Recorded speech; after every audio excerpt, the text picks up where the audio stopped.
I don't know. I had a good time talking to you. I didn't care about that. Your Philly accent, it's cool. All right, here we go.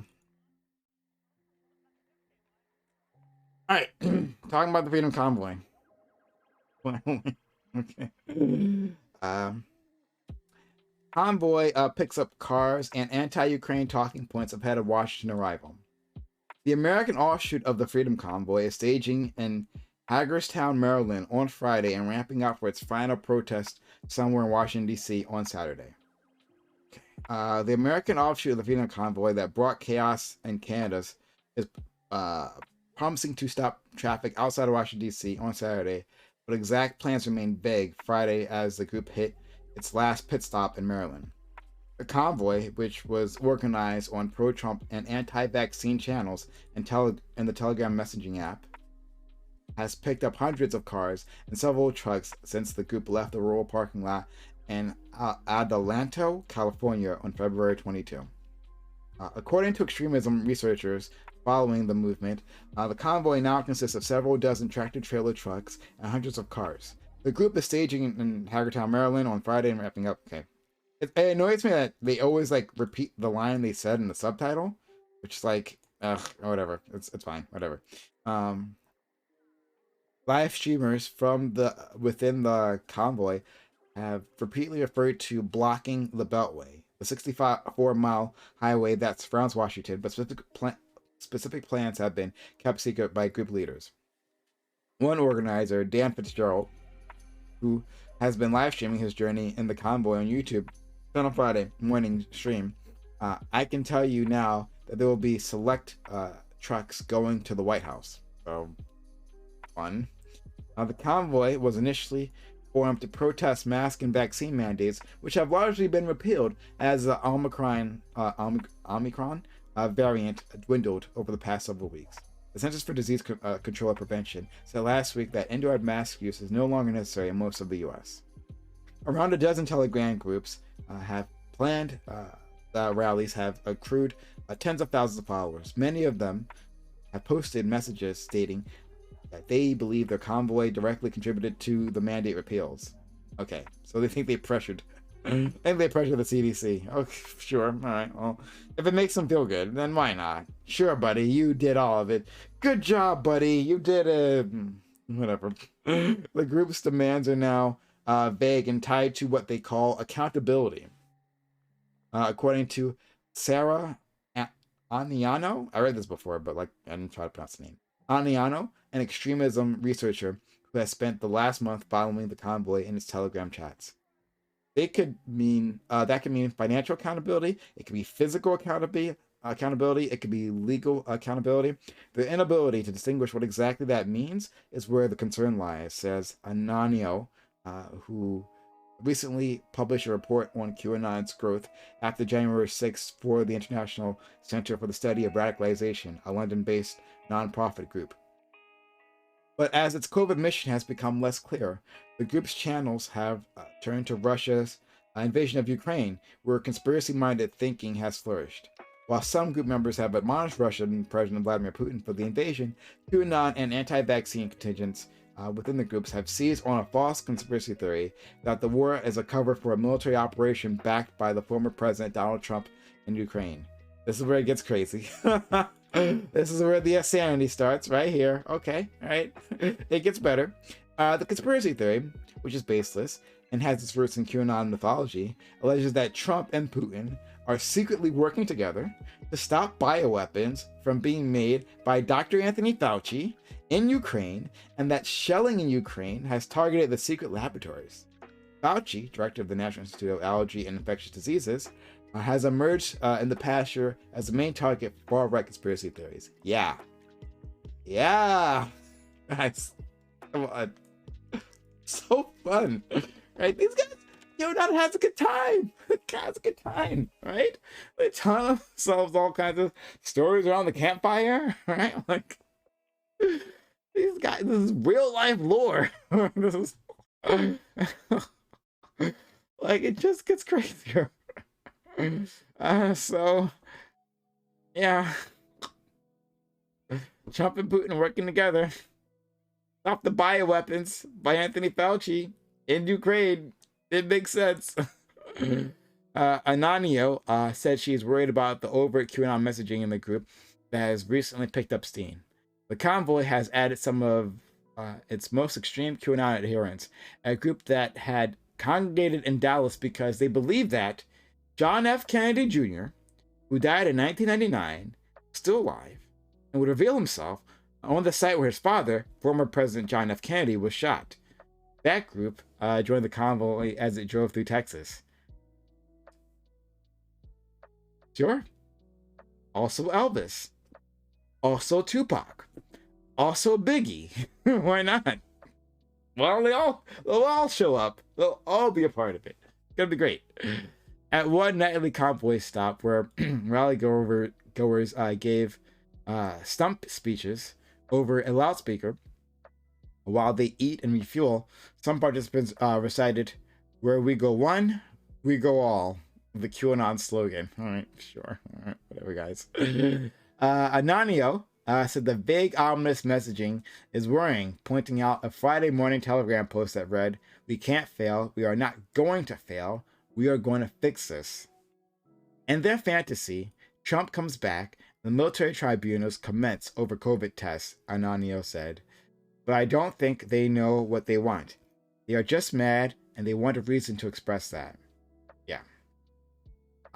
And as you can see, this could be dangerous, right? So they want to block off, like the Washington Beltway, right? I guess the Washington Beltway. Stop traffic. I sort of lay siege to the city. I don't know. And then go to the White House and they'll do something, right? Like, this is like a scary thing at the end, right? That's actually a really scary thing. Like, what does that mean, right? Thing that we can't fail, we are not going to fail, we are going to fix this. What does that mean? What does that look like, right? I don't think the person who said that really knows what they want. But some people get that into their mind. It's like, okay, I'll fix it. We fix it through violence, right? Like, what does that mean? Like, what do they expect to get out of this, right? The mask restrictions are gone, and there's no real vaccine mandate, right? Like the Supreme Court, didn't they block President Biden's attempt to do that? So I don't know. Like, what do they want? What do they want? And what should we do about them? What should we do about people like this? That's what I was going to talk about, right? Like what's to be done about these crazy motherfuckers? It's not clear to me. So yeah, we could talk about that and the open.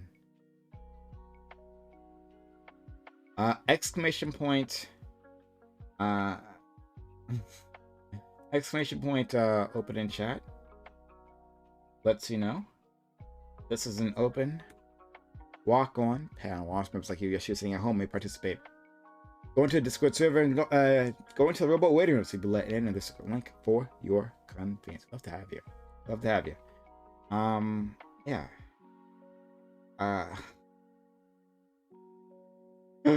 Go afraid of ignorance. The circus is in town. Exactly. Yeah. People. The mask mandate was lifted from military bases. They are idiots who will be victim blamed till they die, rather than taking responsibility. Exactly. What do we got here? Oh, we got some people. Hey, SEAL Team Raz, if you are there, could you go into the waiting room and help us out? Kind sir, on an amazing mod. Could you assist us? Thank you for that. Yeah. So we'll let these people in.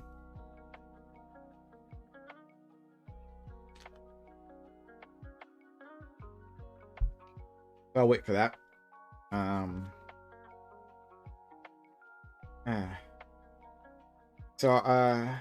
Was it Super Pos? Hello, hi, nice to meet you. Says, I've been watching some convoy streams. Seems to be a mix of genuine concern about corruption, mix of damaged people who have had their lives destroyed during COVID, and don't know how to rebuild. This is their life now. Yeah, it's actually really sad. Some of these people, it's actually really sad. How they've arrived there into that whole QAnon conspiracy theory. Actually, um, some people are just kind of like messed up, and this is kind of all they have, and they hold on to it, right?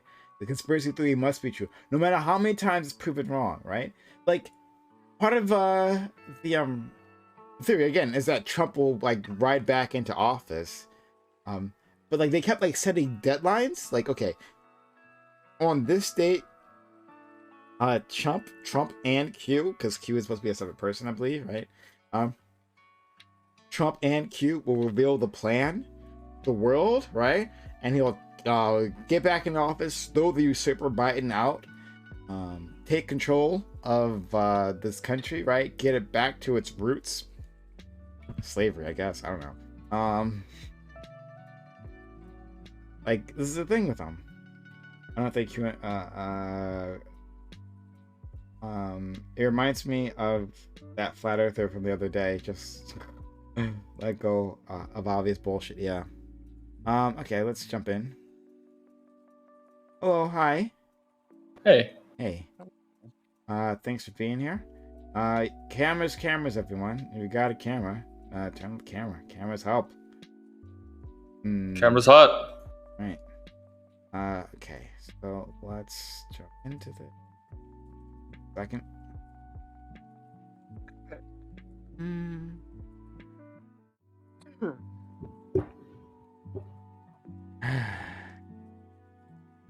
Alright, yeah. Thanks all for being here. Nice to have you here. Thanks for having us. Yeah. Thank you. We have Redheaded Man back with us again. Hello, hi. How we doing, guys? And we have Flow Trace, who is here. Hey, Yes, sir. We have Dre. What up, Dre? What's up, Prime? And we got a new person. Second time. Ignoring chat. Hello, hi. Hey. What's up? And Gerthart. Hello, hi. How are you? Mm-hmm. Okay. I'm fine. All right. Gert's the go. Yeah. Just. I'm the token Russian from last time. Oh, okay. Yeah. Ah, Yeah. Nice to have you here. Okay. So read the article about the Freedom Convoy, and it's oh shit. Did I not turn on my camera? Oh, that's mine. Fuck, that's my thing. It's That's still spinning. I didn't realize that was mine. Okay, hold on. I'm sorry. I didn't realize that was mine. Okay. sorry, first day, right? First day. First day. So I read the article about the Freedom Convoy doing its thing. Thinking of blocking off Washington D.C., but picking up pro-Russian, anti-Ukraine talking point like conspiracy theories along the way. So like, what should we do about these things? Should we what action should when the convoy arrives? What action should the U.S. take? I think Meet that up with the same force that BLM is met with. Oh, meet them with the same force BLM is met with? I'm just trolling. I'm memeing. I don't know. Yeah, should but they? I'm memeing. no. I think that I don't a want lot that of on anybody. Hey, I wouldn't wish that on anybody. Okay. I think a big source of frustration with these protests is often that it really feels like a lot of the time that the police don't do much, but I think that there's a pretty good reason for that. As far as I'm aware, if someone's more educated, feel free to interrupt me, I won't mind, but it seems like that the standard operating procedure for a lot of these kinds of things, for protests or riots or things that start big congregations of people, is to generally let them run themselves out. Typically, if you crack down on these kinds of things, it makes it far worse, which is the reason why, whether it's left-wing protests or right-wing protests, or like, I don't know if you guys ever had this in your cities, but when big groups of bikers or guys on ATVs start just rolling around, ignoring all the traffic laws, usually everyone's yelling at the police, asking why they're not cracking down. It's usually because if the police do that, it's actually going to be a lot worse. Most of the time, it's good to let them run themselves out, get tired, let most of them go home, and then crack down when they're a much smaller group and it's just the diehards that are left over. So other people agree with that? Because I have some issues with that, but what do y'all think? I mean, I kind of agree with that. I don't want to like make it super simple, like it's because they're white. You know what I mean? I don't want to do that. But I feel like that's just kind of the elephant in the room that does need to be addressed in that type of topic. But I don't want it to boil it the whole conversation down to just that, because I mean every type of like political congregation or anything of that matter is going to be a complicated matter. So it's not just as simple as that they're white and that this group is black, or that this group is left and this group is right. There's plenty of other reasons as to why the level of force isn't met so heavily with these types of approach versus the other ones. But I do not think that they should stop them. Not just for the reasons that were given, but simply because I do think it would be entertaining to see what's going to happen with it and what direction that the group is going with it.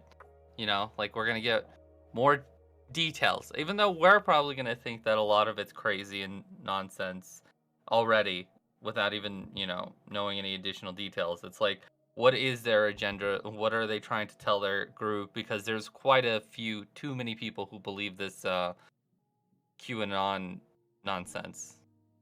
It's just amazing. Definitely I've more met people like this in real life. So. Yeah. Well, it's definitely more mainstream, the support of these people. You know, like when it started in Canada, you had, you know, average people such as like members of my family saying that they're doing, you know, a great thing. And then it comes down to You're breaking up a bit. Hey, Dre, you're breaking up. You're breaking up. I'm gonna mute him. Dre, he's also going slow. Mr. Roboto over here. Yeah. Hopefully you can hear us. Yeah, Dre, you're like, your signal's bad. Maybe move to a different area. I don't know. He might even. Yeah. Okay. I don't know. So to what he said, I think a lot of the I think there's a spectrum to kind of QAnon believers. Like not all of them are kind of fully on board. Like cabal who's ruling the world, child trafficking. Like there's probably like a lot of people in that movement who initially just kind of latch on to these headlines or these kind of like suspect kind of things or news stories, and then they kind of extrapolate to everything.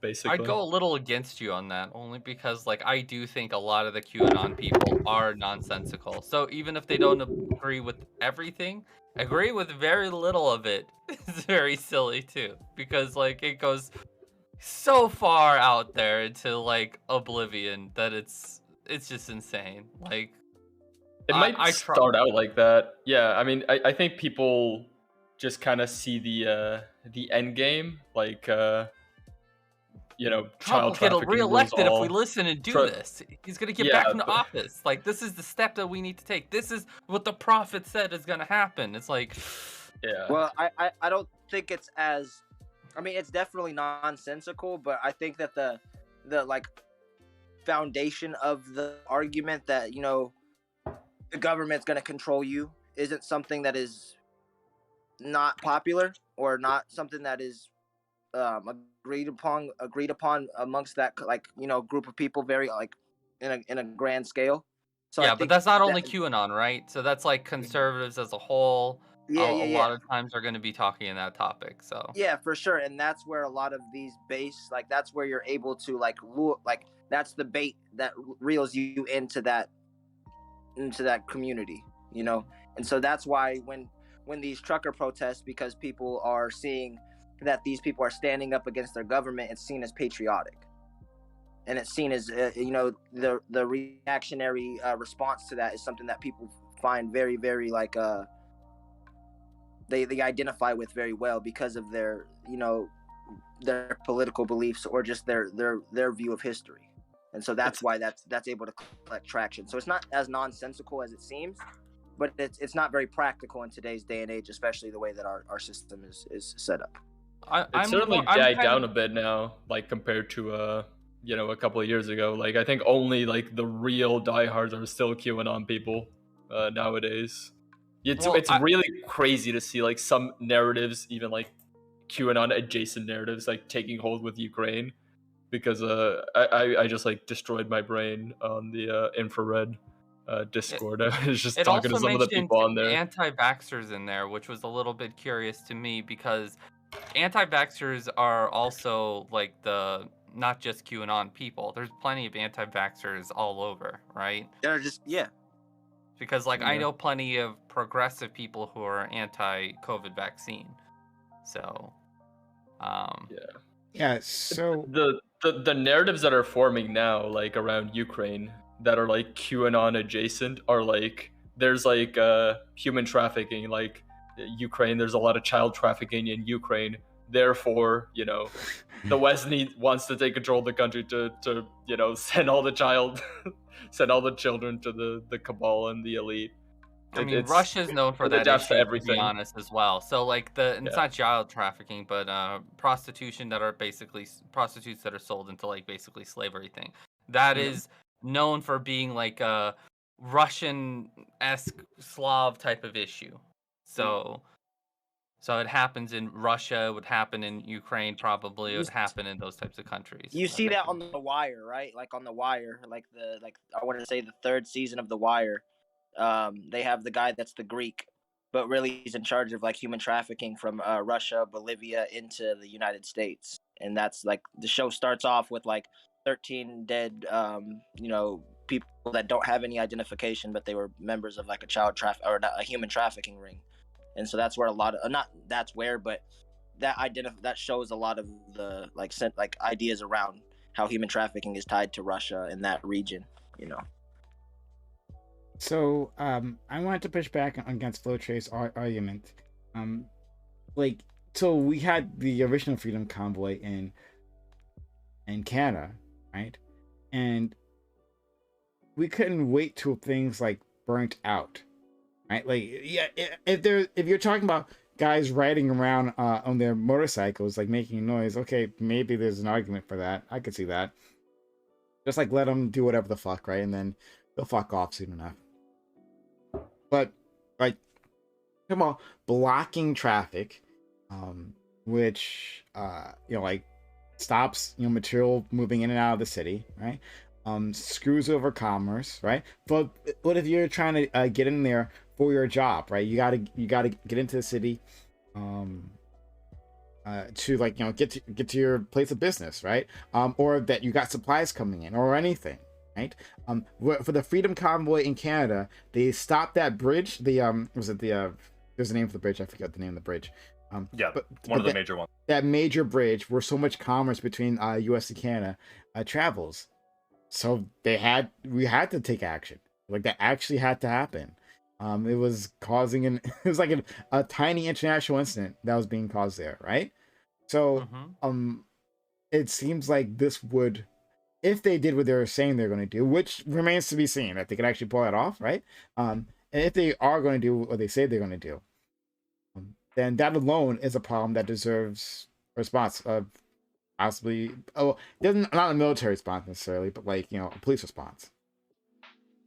I think that it's all just a form of risk calculus. I think that most of the time, the reason why protests aren't cracked down is because all those problems you talk about, which I agree are really big problems, will usually become worse if they do crack down, because it's usually going to inflame the protests and get more people out into the streets. If it was the case that it didn't, then I'm 100% in your boat. Then yeah, I'm totally fine with putting a stop to them earlier. I just think that the reason I'm saying that is because there's often this perception of people, and I'd be totally off base here if no one here on the panel thinks that, in which case, my bad. But there's often this perception that the police are sort of letting these protests run wild when they could be doing more. And I think that is something that is really misleading and should be pushed back against on more. If there is the case of like a protest that's having like a very unique a harm, like blocking that bridge, that's a great example, then I'm totally in favor of cracking down there. There are some cases where you have to restore order.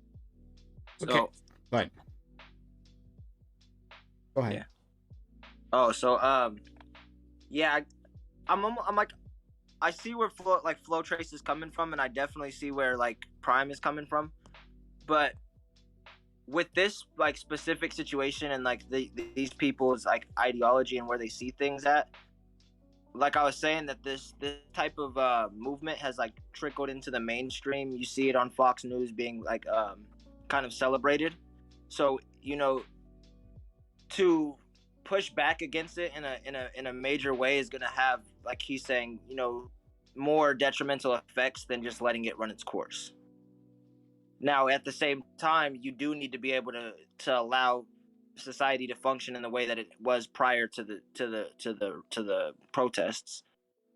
But we do have rights in this country, and that's what will always be. Yeah, I think the Canadian protest is a great example where I think that Trudeau and other people in the Canadian left sort of overplayed their hand and unwittingly gave the Freedom Convoy a lot of good press with some of the things they were doing. Whether or not we think that's justified, I actually don't really think any of the things that Trudeau did were that bad. But I think it's undeniable that they got a lot of they create a lot of favor with people and seemed much more reasonable because of some of the things that Trudeau was doing. So I think you really got to be mindful, especially in like big political protests like this, of the perception of what you do. I don't know. Like I missed all that good press. If you could explain to me, like what was this good press that he gave them? Well, I remember that there was a lot of people, and to be fair, I could be getting a bad sample size here from my personal experience, but I remember a lot of the people that I was talking to, probably like middle left-leaning type people, were talking a lot about, I think it was specifically freezing the assets of the protesters. A lot of people were really uncomfortable with that, with the idea of like the Canadian bank finding out the accounts of these protesters and locking them down. What I saw was a lot of people saying that is way too far over the line. But I could be totally off base with my with who I was talking to there. I think you're right, and I think like people who are not like very politically involved, like they kind of have like a cursory like following of politics. They see something like that, and they're like, "Jesus, like what's going on?" Like, wait, they're protesting restrictions, like, and there's Omicron. Like, people don't really like go too deep into these political stories. They just kind of like apply like whatever lens or perspective they have to it, and I think that's the takeaway for most people who just kind of see that situation unfolding. I remember that issue that when it happened also, where I also felt like not just QAnon but like similar groups would probably be pro like the truck protesters and the shutting down and everything, the convoy in Canada. I felt like that at first, but Trudeau ended his like not martial law, but his actions to close it down and took away his rights really quickly, which surprised even a lot of the conservative people. So I felt that he dealt with it well in the end. So I felt like even the those convoy people felt the same way in the end too, that it was dealt with a little bit quickly. He disarmed them very quickly, restored order, and took away his own powers. Because everybody thought he was going to keep those powers for longer. And he just did the opposite. He ended them early. Yeah. Did he not? I think it was the Emergencies Act specifically that he invoked, which is which has a lot of history in Canada, specifically with the troubles that they had with Quebec terrorists. I want to say in like the 70s or the 80s. I think that was the other thing that, especially for Canadians, really what some people felt like he had gone too far. I think what Trudeau did is actually pretty defensible, but I just think when you look at the effect it had in terms of the optics, it's something that you have to be very cognizant of and careful. Yeah, and that's why I wanted to jump in, because so I'm from Australia, and we just had a convoy that was trying to imitate what happened in Canada, and we had the benefit of learning from what Trudeau had done and then trying to counter in a different way that would get a different outcome. And going back to the roots of how this kind of happened is, you mentioned the Russians before, and they've obviously been looking at asymmetric warfare and using the strengths of the West against themselves. And so they did a psychographic analysis where they identified that our democracy and freedom of thought was exploitable and that they could turn us against ourselves, right? And they used a trick which has been used by the rich against the poor forever of, turning them against each other. And so we saw this coming in, and the actual response that you have to society splintering like that is love. Because when you look at the people who are in these convoys, they often came from these really terrible backgrounds, and they were the ones who very often struggled the most throughout the pandemic, either because they refused to get vaccinated or because their business has been destroyed. And a lot of it was funding from the rich, because they have the same kind of desires to end all of this stuff to keep business going. So when they got to Canberra, what we did was actually not welcome with open arms, but we gave them a bit of space, enough space to hang themselves. We let them protest for about a week, and whenever they got to critical infrastructure, like the major bridges, we let them time enough to go across, and then we just calmly walked through with a line of police and said, look, there are people behind who need to get on with their lives. We're going to move you along, but feel free to move on to this next location. And we're relatively neutral, but quite helpful. And then we threw a whole bunch of social services at them and said, do you need healthcare? Do you need any supports in your life? How can we get you back on your feet again? And through this mixed approach, the majority of the protest was either dispersed, got other things that they got on with their lives with, or lost their steam over time because we weren't giving them the target for them to rage against. Mm-hmm. Well, I guess part of that frustration is going to end up being, it seems like certain groups of people that protest don't get treated with love. And I think we're both going to agree on this as far as what you're saying, Paz, is like they probably should, but it looks like if, you know, Washington DC is going to be overwhelmed with protesters, which they are very, very used to having as a city, right? It seems like in cases of BLM or certain colored marches, right, of a certain skin tone, it seems like they will not hesitate to call in and ask for support of the National Guard. Now, again, I think we do agree on the idea that this is probably the way that we do need to treat this idea, but we have a lot of racial animosity in this country, probably rightfully so, and it's going to get really fucking frustrating. It's going to be a huge fucking problem for Democrats, speaking party-wise, if all of a sudden we're treating these fucking QAnon people who are predominantly white with kid gloves saying, oh my god, your mental health is so bad because you believe these crazy things, right? And just to get back to kind of like, fuck. I'm sorry. It's just, the dynamic seems so fucking frustrating, and it's incredibly problematic from a political position. And again, I think we agree that that'd probably be the better solution. But in this case, you know, President Biden, not that this is everything, but it's part of it, is going to get fucked from both directions no matter what happens, right? If he does do what we would agree might be the right thing, giving them social services, treating them with respect, allowing them to voice their opinion, giving them kid gloves, right? Which again is probably how we should treat all protests all. He's going to get completely dicked over from the left of his party, from that left side, and then you have a huge fucking issue as far as like, well, who's fucking president are you, right? Who elected you? Remember? And that kind of lack of mistreatment, which again, I think is the correct way. You know, you don't want fucking protesters getting tear gas so the president can go out and hold a Bible upside down in front of a church that's boarded the fuck up, right? Like, that's completely the wrong fucking way. But we've got to figure out how not to treat these folks with kid gloves because they believe silly fucking things, while still maintaining that the reason why you protest doesn't matter. You have that right. How these are connected and how I disagree with your reasoning should not affect the treatment in which you get. And that's the fucking problem.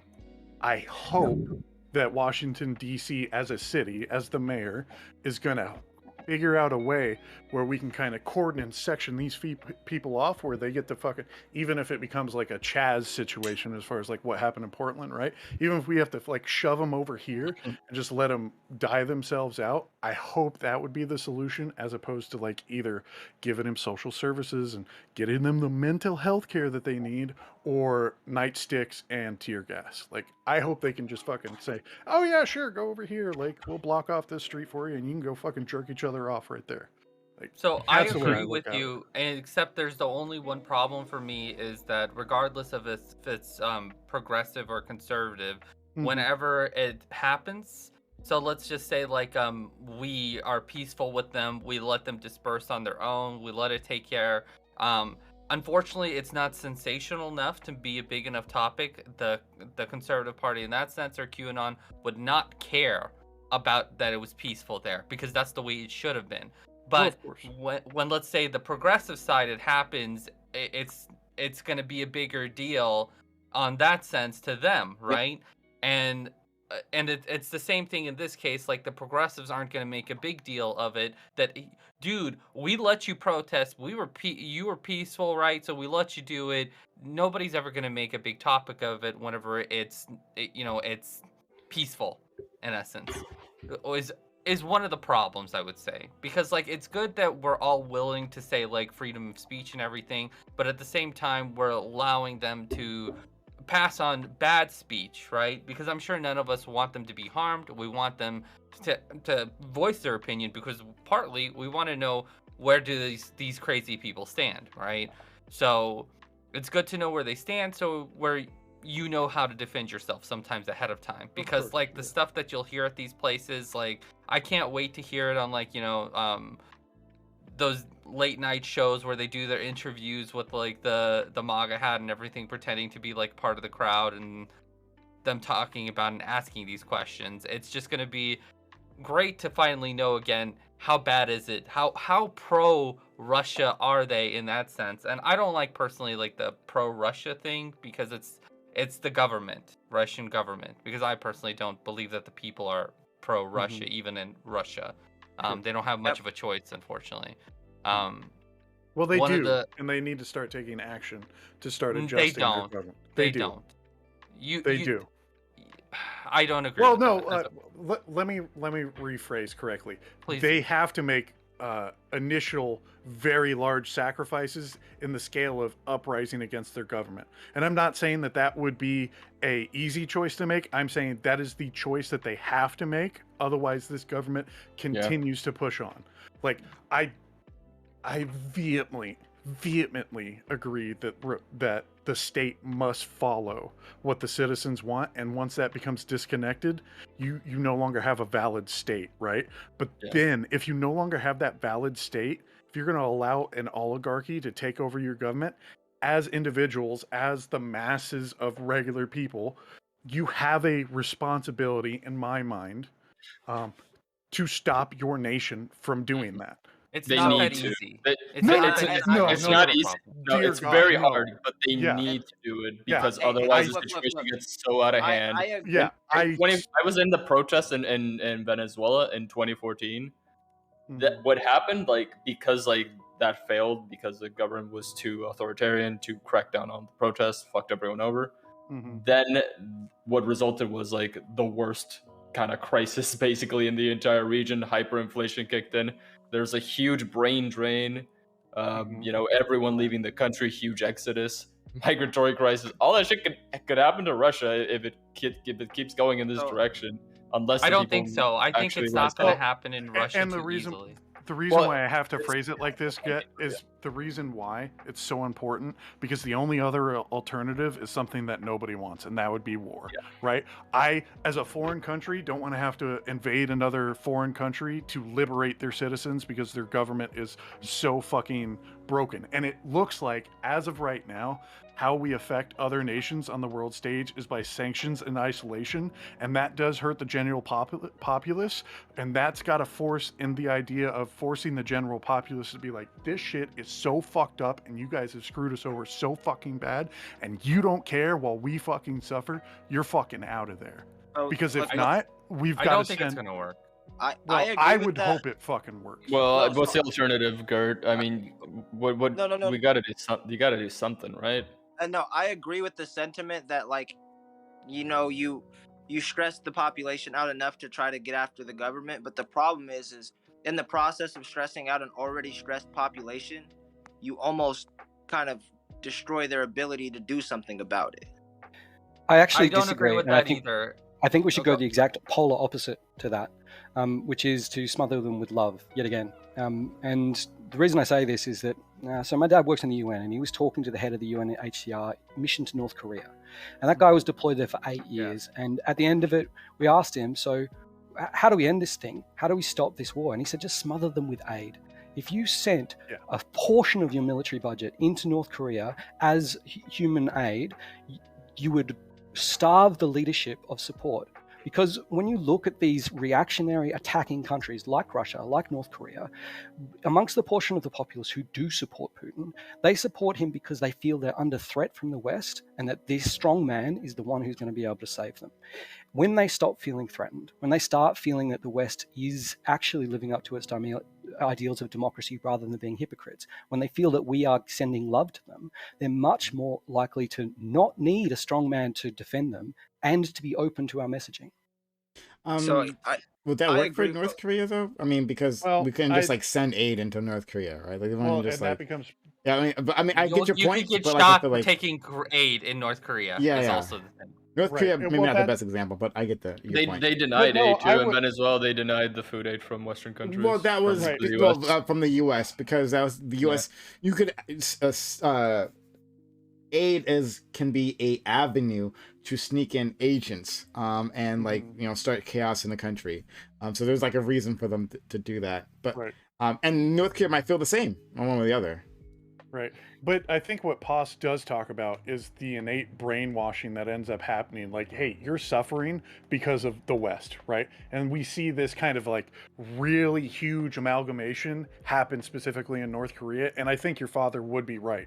It makes a lot of sense. But what we do see is very, very, I think less and less people are starting to, or more and more people are starting to try and cross that southern border. And it does seem like they're having a bit of fomentation of like, okay, maybe the North Koreans, maybe our dictatorship isn't kind of like working out here, but you've got to figure out how you can do that. And usually what you end up doing is in speeches or in conversations, you still keep those channels open to sit there and say like, hey, we're punishing, for this example, the Russian government. We're punishing the North Korean government. We don't want these people to suffer.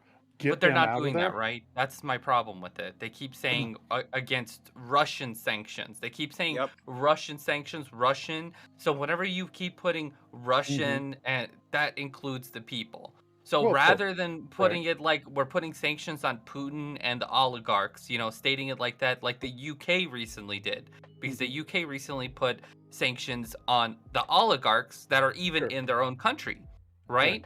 So that is an okay idea, but unfortunately, even in that situation, the way that Russia is structured is that a lot of the people in power are unknown, right? So the problem is, like, whenever you state, like, you have to have that resistance, the problem for us is that we can't as easily.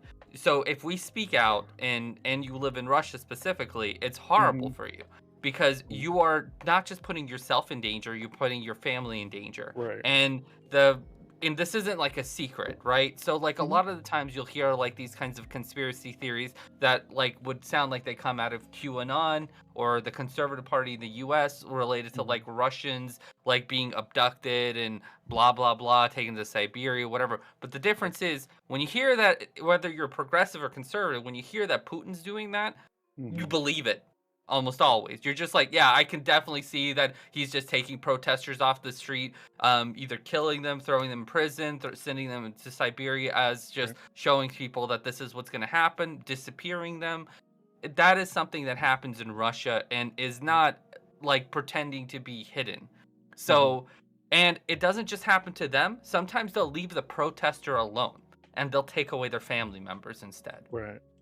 So, and that oh, go ahead. Keep going. You weren't finished. I'm sorry.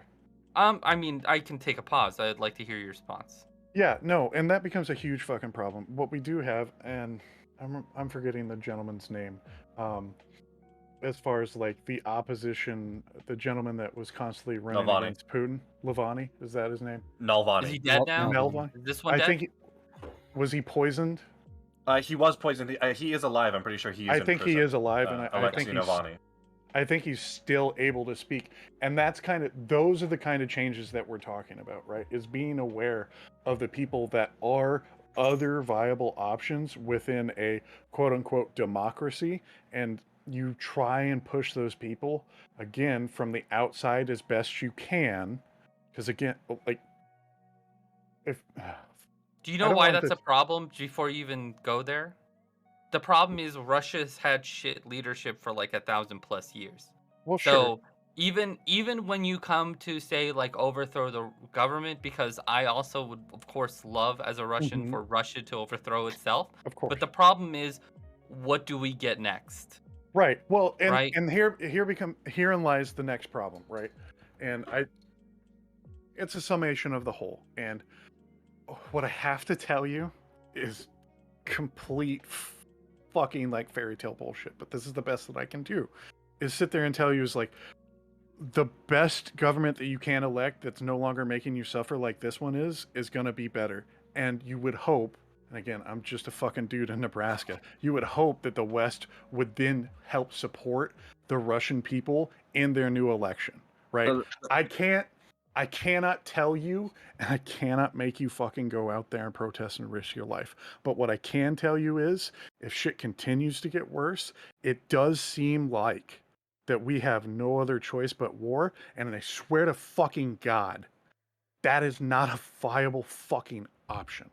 Because if we allow this to continue happening, then we have to choose where we place our aggression, right? So, we don't want the aggression placed upon another country such as Ukraine. If you're going to invade, the aggression has to be placed upon you because you are invading. So the problem with that is I think the whole world has a kind of justified fear of Western influence on their elections, and 100%. I think this is a long road of like redemption that America and the West could actually get into. Yeah. And I think that I don't know if say that there's like an X and Y chart, and we have on the X axis we have restorative trust within the rest of the world, and then we also have on the Y, or on the X axis we have like restorative trust around the world, and on the Y axis we have actual progression that's taken place in the world. I don't know if we fucked the world up so much or fucked ourselves up so much that we'll be able to bypass the effects of those that would lead to the wars, that would lead to these things because of our influence on the world. And I think the best things that we can do is try to genuinely, like Paz is saying, actually like start handing out love and start actually doing these things, because a lot of the things that we're dealing with right now was done by people that are no longer in power or on their way off the planet or off the earth. Like this generation of people that we have now that are going to be the future, I see a lot more hope within that. But it takes time for these things to take place. Like it takes time for us to be able to restore that social equity with the world. But we can. So for Redheaded, another thing that I wanted to let you know on this. You can call me Dustin, man. Dustin? Okay. Yeah. Right. I prefer Dustin then. Yeah. Go ahead. But anyway, so one of the issues is a lot of Russians, including myself, even though I live in America, a lot of us don't enjoy certain ideals in like the Western culture. Some of them do seem soft, even though like, how would I put it? A lot of Russians, a majority of them, are very progressive. In fact, they've done polls on like whether it's homosexuality or anything like that. A majority of Russians believe that it should be not just legal, left alone, let people leave, don't make laws against it. In Russia as well, right? But the problem is that we see what happens internationally with America, right? And certain parts of America are like good, and then there's certain bad parts, and not just America, other Western countries. Like they'll do good things, but then they'll do bad things in the sense of like it seems soft. So for example, in this situation with the Russia and Ukraine thing, and America not really stepping in very well, the problem is that even Russians know that America can't step in. Like, the Russian people know that America can't step in easily, because it's not just in this situation. How do I put this? Do you mean when you say step in? Well, I kind of had two things. When you talk about the kill each other's soldiers. Okay, yeah, right. I would agree with that. They can't step in easily. And then when you say with the polling, homosexuality being legal, but it is still against the law, correct? Like the poll. Yeah, it's stupid stuff. Yes, it's stupid stuff. The polls. So the polls are disconnected from the government, correct? As just like in the U.S. for a long time. As they are in the U.S. I'm not trying to say, hey, your shit stinks and mine's fucking perfect. No, that's not what I'm saying. I'm saying the difference is though, Russia dislikes that part of its own government, right? Right. So just like America disliked it about their own government, like, dude, the people are pro this. Why are you making laws against it? You know, like that's not speaking for the people in that sense. Right. So, and that's the thing that Russia likes about America as well, right? Like they like that, you know, you're stopping these nonsensical things, but you know, it's just a lot of it is slow in that sense. So, and the problem with Russia is they can't just reverse a lot of their courses. They can't just easily protest. They can't easily do a lot of things because the Russian government does it a little bit differently than, like, you know, the CCP or whatever, you know, Chinese Communist Party. So they do it differently in the sense of they'll let information flow freely. They'll also create great platforms for Russians to use.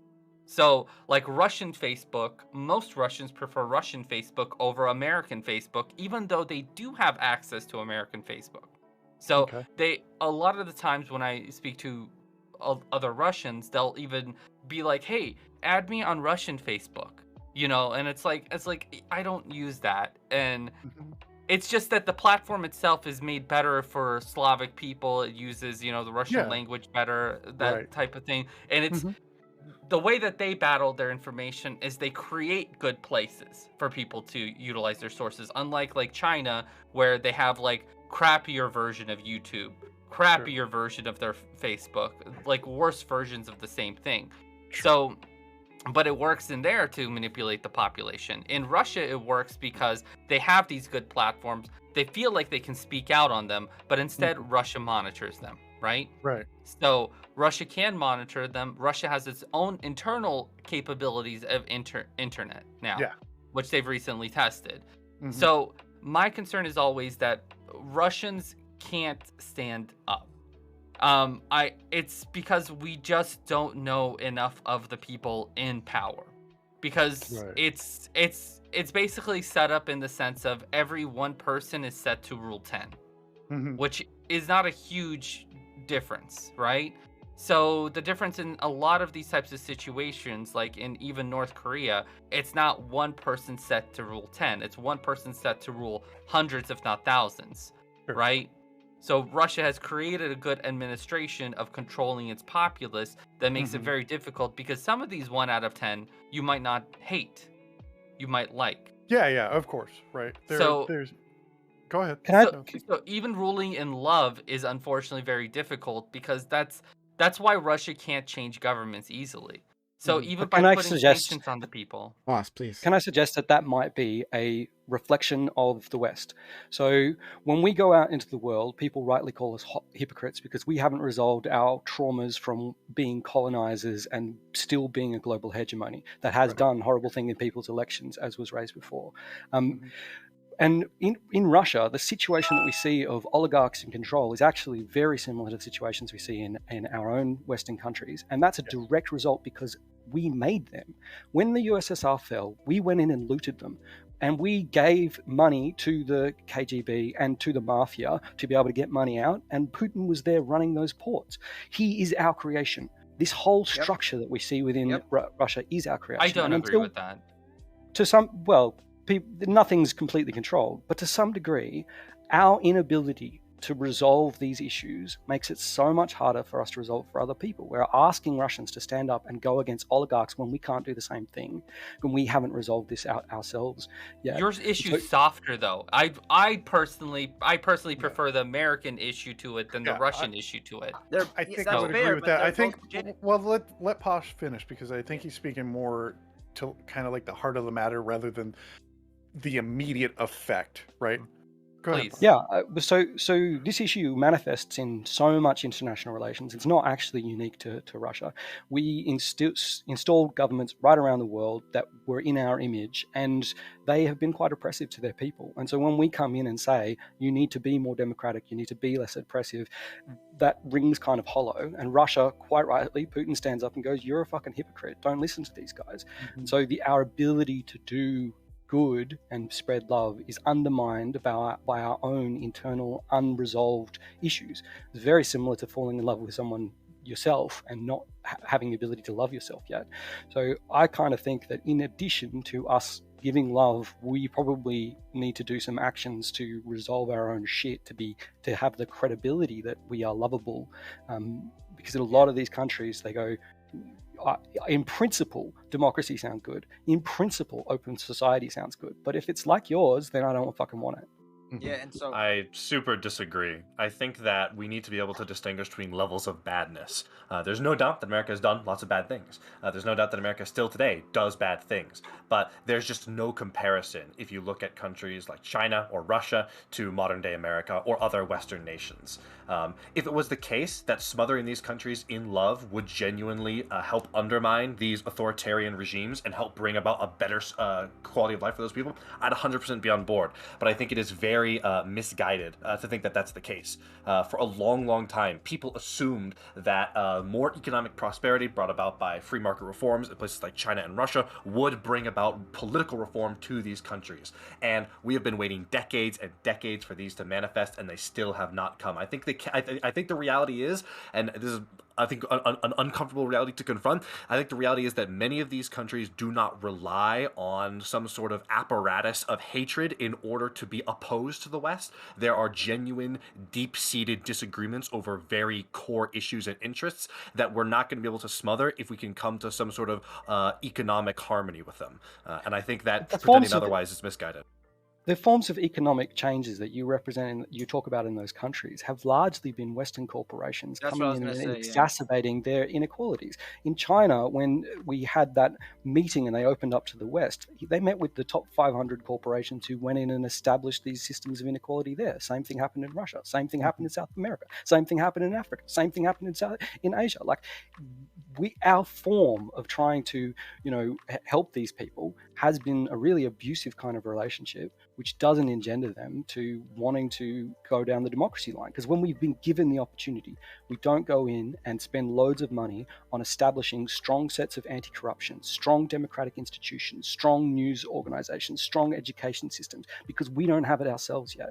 So I disagree that us just going in and economic reforming them with corporations is evidence that love wouldn't work. We didn't actually love them. We rorted them. Yes. As much as I would like your love thing to work, the problem is a lot of this type of stuff is not going to work in a country like Russia or China, right? Not just because of the economic reasons, but because the people themselves disagree with some of these types of topics because it's not as easily stopped in Russia. Like, the people are so easily controlled in Russia because they can't do much. Let's say like Russians try to create an uprising, so they're trying to use a small movement, right? So they're creating a grassroots movement. That's the terminology, right? A grassroots movement. They're trying to create it. The problem is because there's so many people a part of the oligarchy, and there's going to be rewards that they're going to be meted and given just to betray their own people, that some people are going to eventually turn that in, and the grassroots movement's going to get squashed pretty quickly and easily. There's a lot of the thing of controlling the masses in a different sense. Like, Russia controls the masses not just economically, not just politically, not just because like they let the West do their stuff and then Russians are like, yeah, I don't like that part of it at least.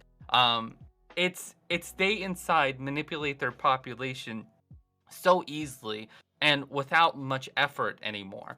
Well, because they've already set such a good structure that the love thing's not going to work. The economic success thing's not going to work because giving economic power to like people in China, all it did was give the people who already had power more money. Same thing in Russia at the same time. Putin also, Putin. If Putin wasn't elected, there would have been another bad Russian elected, is what most Russians believe. China, I disagree with that China point, but I'll let Trey in first. So I like.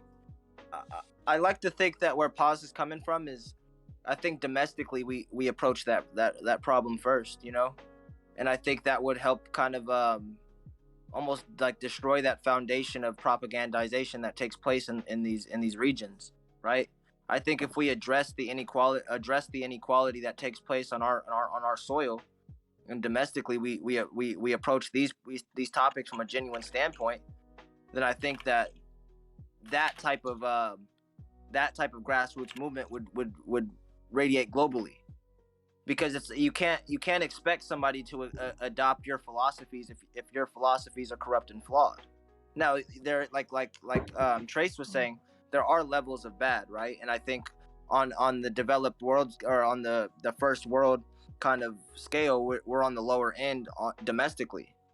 And I think the foreign policy that we've participated in, or like the issues that we've created around the world, would be able to be remedied over time if we were able to, because what we did around the world is the same thing we do here.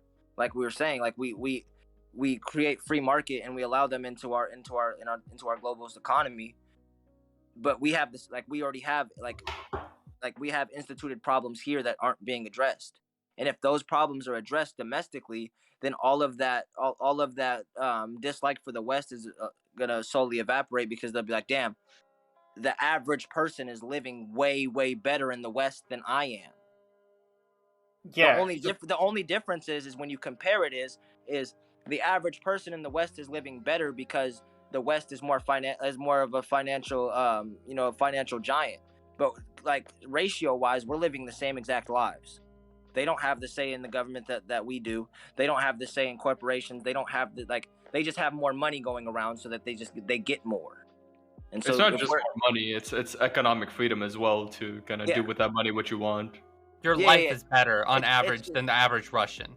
Yes, yes. Just to be astronomically right? so.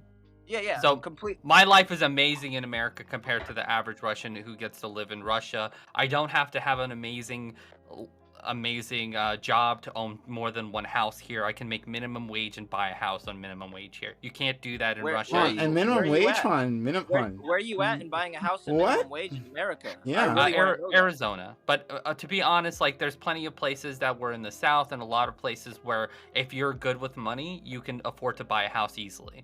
So, but a lot of people tend to want to buy too big of stuff or things they can't afford. But you simply do the math. You put the percentage of how much your mortgage plus the insurance plus the it's not just well, this is a concept in between, like I'm paying X amount of much for rent, but you won't allow me to qualify to pay even less. Yeah, so I was without getting into this specific tangent. Gert is just trying to say that people are way better off here, I think, generally. Yes, exactly. So people aren't just way better off in that sense, like in a lot of senses. So you do have the right in America to speak against your government. How many people said, Trump ain't my president, Biden ain't my president? It doesn't matter which side of the coin you go, you're not going to get in trouble for it in any whatsoever method, unless you do it at your job or something usually, right? Yeah. So generally, you're just not going to get in trouble. While in Russia, if you go, Putin's not my president, well, you're on alert. Just something as simple as a slight criticism will put you on alert. I get that. But what I'm saying is we have to domestically handle these problems. It won't matter because your life is already better. So the average Russian would already technically want those aspects. I just want to bring in something because I think this conversation is so American centric. Yeah, because it's like we gotta address these things domestically, and then within the West, everybody is gonna hold hands, kumbaya. Like I get it. Like for myself, like I'm a liberal, so I also believe in a liberal theory of like trading with each other makes friends, right? It generally makes friends, and these things help. Sharing is caring. And Gerhard also talked about like the whole thing about like having certain parts of the world being closed off to other parts of the world. So when you have like Russia, you have like this gigantic country with like, what is it, 230 million people? So these people, or 140. Is it but anyways, it doesn't necessarily. Time zones. But it doesn't even matter. But it's like these people speak Russian only, right? So, and if you put them Not on only, media, right? Yeah. Sometimes the younger population speaks more English. I or agree. If you live on southern Russia, then you'll generally speak all Mongolian the or countries. Russian Chinese, and then if you Kazakhstan, you might speak. Exactly. Yeah, I understand. You also have like dialects and shit, but that doesn't even matter. But it's like most of the time these people don't speak English, so they also don't have like necessarily access to like English stuff and that kind of stuff. So you are being influenced not just by propaganda, but also by just the fact of that you are like in your own bubble, that kind of shit. When it comes to when it comes to saying like fixing things like domestically, like I think it's a positive message. I like the message, but it's not going to do shit for the Russians. I'm just going to say it. I have a question for you, Chinchilla. Civic cultural victory. Out of curiosity. I think that's bullshit, but that's fine. My bad. So, Chinchilla, I have a question for you. Have you ever seen Russian? Because, like, believe it or not, a lot of the Western stuff comes to Russian. It's translated pretty well. But the problem with it is, have you ever actually seen any of that stuff that's like translated in Russia and dubbed? Have you actually ever seen any examples of it? What do you mean by translated and dubbed? What? So a lot of the movies, TV series that are, especially like Mexican soap operas, are super popular in Russia. You mean like that? Yeah. So I've never seen like actual shows. I follow a lot of Russian media, and I know like Russian people. I'm from the Netherlands, so we have some Russians over here as well. Where's this going? Believe it or not, this has a point. The reason why I'm asking this is because a lot of the stuff that gets dubbed in Russian is either dubbed by one person or two people. So basically, imagine watching an entire movie and it's the same actress for all the women and the same actor for all the men. So Russia, it's so bad, and the dubbing even gets worse. Okay, and this is like done by legitimate companies in Russia, so you know that it's probably controlled by some like oligarch moron or something. So what ends up happening is, even in these cases where it's dubbed, is that you have the dub of the one Russian guy doing either all the guy and all the woman voices, right? But you also have a situation where the dub is recorded over the audio. So you literally hear the American actors in the background while you hear the Russian dub. So this is how I grew up, like having my mother and my dad watching like American shows in Russian. You're just like literally watching the show and you hear the American language in the background with the dubbing. And the dubbing is technically translated well, but it's so... It shows just how bad it is, because like, remember how like anime and everything in America used to get dubbed really poorly and stuff like that? It's the same situation in that sense. Like, again, where are you going with this? The point is like they control the media in a different sense of, they'll allow it, but they'll control it in their own sense was what I'm trying to say. So I just want to quickly add on to that, like the reason why there's like so high like proficiency when it comes to English within the Netherlands is because we do subs over dubs. So another argument when you debate people on anime, subs over dubs, guys. Prime. So yeah, I really agree with you, Chico. It's huge for people to learn English. And they dub normally over subs. Russia is the problem. Can I respond to Chinchilla's? Please pause. Yeah. Sure. So when I was talking about us improving ourselves, I'm not just talking about the West. The reality is that almost every country on the earth right now has a vast amount of humans who are being ruled by a tiny proportion of them. All of us have the same problem, and we're all lacking agency, and we're all being driven into war by them. And so when we see these mass forces taking place and these hierarchical control structures driving us all to the end of everything, it isn't the people of America and the people of Russia, and it isn't the people of China, right? Obviously.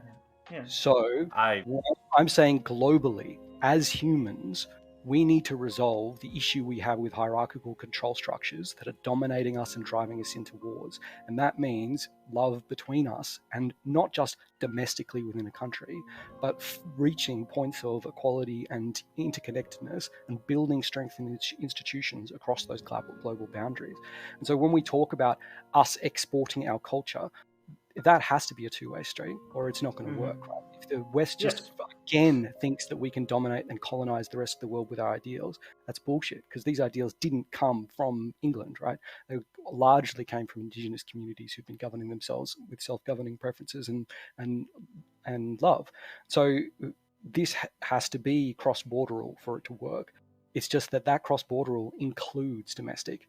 So it starts with domestic. That's what I was getting at. Lily Trace, go ahead. I want to step in because this conversation, it's been a little weird for me. Okay, there's no to say that every country has the same problem in lacking of political agency in our systems is just seriously wrong. You can talk about how there are flaws in the American political system, but to compare the idea that there might be some undue influence of lobbyists in America to the brutal dictatorship of Russia or the one-party rule of China is so. These are in different galaxies, and it's to the point of difference that it's almost offensive. It is quite literally similar to how when Republicans say that mask mandates are similar to Kristallnacht or vaccine passports are similar to the Jewish Star. You are on that level of comparison if you're saying that people in America come anywhere close to the horrors that people have to endure when they live, particularly in poverty, in countries like Russia and China. There's just no comparison there. So I think. Well, if you're talking about poverty, then no, we live in terrible poverty. Sorry. When I say poverty, I mean the people in poverty in China and Russia, just to exclude the idea of the rich oligarchs in Russia, because obviously those people do have a lot of say. I only meant to say that the average person in America versus the average poor person in Russia. Yeah, so we're allowed to vote, I guess. That's a really big difference. I first of all, there are still people that live on less than $50 in China, and there are millions of people that live over there like that. So I don't think we can necessarily agree, or we can say that fucking China's poverty is the same as the US poverty. That being said, that's the opposite of what he's saying. Yeah, but his point. What he's trying to say, I think, is it's a hard comparison because it doesn't make sense. Because even a Russian soldier gets paid $100 a month. So it's hard to compare, even in the sense of even if someone has a mediocre job in Russia. There's a ratio that we're ignoring here, right? There's a ratio of human experience that we're ignoring here. We're not talking about a situation. It's not a 1-to-1 situation. That's not what we're saying. I don't think that's what we think. Okay, Chinchilla, go at it, but then I gotta jump in because it's been a weird ass conversation. Yeah, I wanted to address Pos's question because Pos was talking about culture and exporting culture. There have been countries that are went really hard on exporting culture. Japan has been going hard on trying to export culture. Korea, there are countries that are going, if you play safe, going to go for that cultural win. Some countries don't care necessarily about that cultural win. They only care for the cultural win within their own country. So Russia and China are two great examples of countries that don't necessarily care about what if they gonna export that culture, right? So I think that's also one of these differences where you can say we need to have the same exchange of culture, but some cultures don't necessarily. Right now. I'm talking about culture and exporting your own culture. So some culture or some countries are not that big on exporting a culture at all. So because they see that more as a private thing. So okay, I'm pushing back against all this. I think all this has been a lot of bullshit. This idea of that all these conflicts can just be solved by exporting culture or love or whatever, right? I think ignores how these conflicts start. Some of them are between peoples, maybe jockeying for resources, right? And if that's the case, then it's not exporting love. That's not going to do it, right? They might have legitimate claims. You know how hold on, please, I'm talking. like if these people are fighting for resources, then like we have to solve that resource. If it's land, okay, well then like what is to be done there? Like showing them a picture of a white picket fence is not going to, that is like, oh, I want that, sure, but I want it on this land and not like that's why I want it. Or if I'm fighting for water rights, right, like then that's something I need. Like your American TV show showing how glamorous you are is not going to fucking help me, right? So like let's focus on that. That's a reason why these wars start. And then there's when these you have leaders who are completely unresponsive to the people, right? And who have a military machine that's able to crush any like real uprising, right? Other than like literally everyone doing it simultaneously. Like you have and that situation, well, you're dealing with like the upper ranks, right? And what they want. And thank like you, that's kind of what I'm trying to say. Actually, hold on, but you talked about exporting, like you yourself talked about like, oh, the average citizen here in the States was better than the citizen in the US, and you have to show them that. But no, I didn't say you have to. We know that. But hold on. Stop. Hold on, Trey, please. But when why do we have to? What was the point of showing them? Because you point that out, like, oh, we have to show them this. So the only thing that it really does is it makes Russians want to go overseas and move overseas, if anything. So the only problem that it does is it doesn't help their own country regardless. That's pointless. That's absolutely, then it's a pointless action. Especially since, right, the American dream is a fucking lie. When we have an untold number of people living in poverty here, right? And brutal poverty here in the States, right? Especially if you're a certain color. But still, even among our white brothers and sisters, there's plenty of poverty, plenty of misery happening. We have the fucking opioid epidemic for a fucking reason, because people are feeling absolutely hopeless. And so if the idea is to show others like just how well we live in the States, like this is not a plan for long-term success. It's not a plan for long-term success. Instead, we should address the actual reasons for conflicts. The reasons why regimes do the things that they do, right? And sometimes it's not something that we can easily give them, right? We can easily hand over, right? Like North Korea, like fires off missiles like every time it wants fucking attention, right? Let's just lob this over Japan, right? And then the whole world, there's articles all around the world. Could you see what North Korea did? It's like, okay, sure, whatever, right? So I don't know. I feel like this is it's a weird conversation to talk about how American culture and ideals are just so dominant and so perfect that as soon as you educate the world about that, right, then they'll all just fall to their knees. Of course, the American way is the only way. I hate this conversation. That's not what the, like, I mean, I understand if that was your interpretation of what we were saying, and that's fair because of, you know, how we view ourselves and compared to the world, like the world's, you know, ideologies. But what I was saying is changing our views and changing our things domestically and being able to export those changes instead of just showing everybody what our things are and expecting that to change isn't going to change anything. But if we're changing with the world, and that's a process that we're all undergoing together, that's not what it is.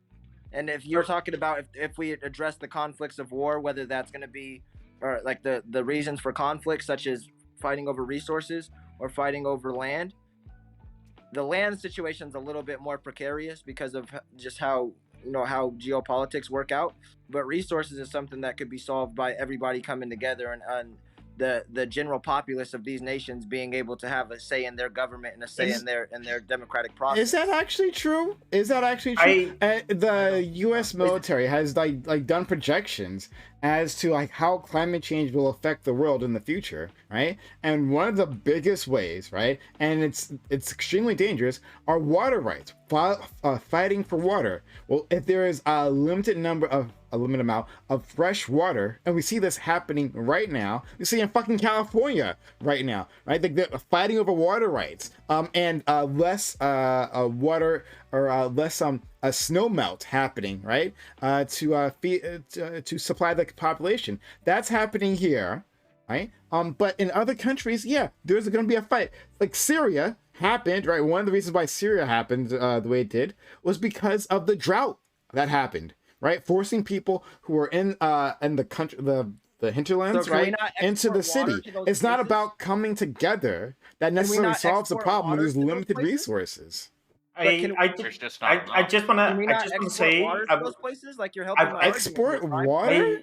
I just like provide humanitarian aid for people that are fucking lacking water, and when we're surrounded by water and we have ways to fucking distill and purify water, water, they're like fucking 97% of the earth, what it is made of, and you say that it's a limited resource for us, but we have ways to purify it and fucking that aren't any more detrimental to the country. We're asking for a lot. It's actually expensive. I wish it were that easy, man.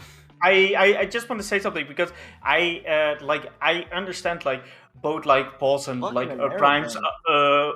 Prime's arguments. I would like preferably like want to do what Paul does if we are like on like a friendly term relationships some way, so we can improve that kind of shit. But Russia right now we don't have that, so then you default more in the realistic like thing what Prime is suggesting, right? That you gotta like put the things on the table, and you gotta wheel and deal when you talk about like resources and more about like those things. You gotta be more you gotta be more realistic.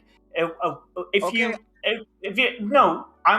just saying that if you are more friendly with each other in the first place, you should advocate for that liberal stance that Boss has, that you have.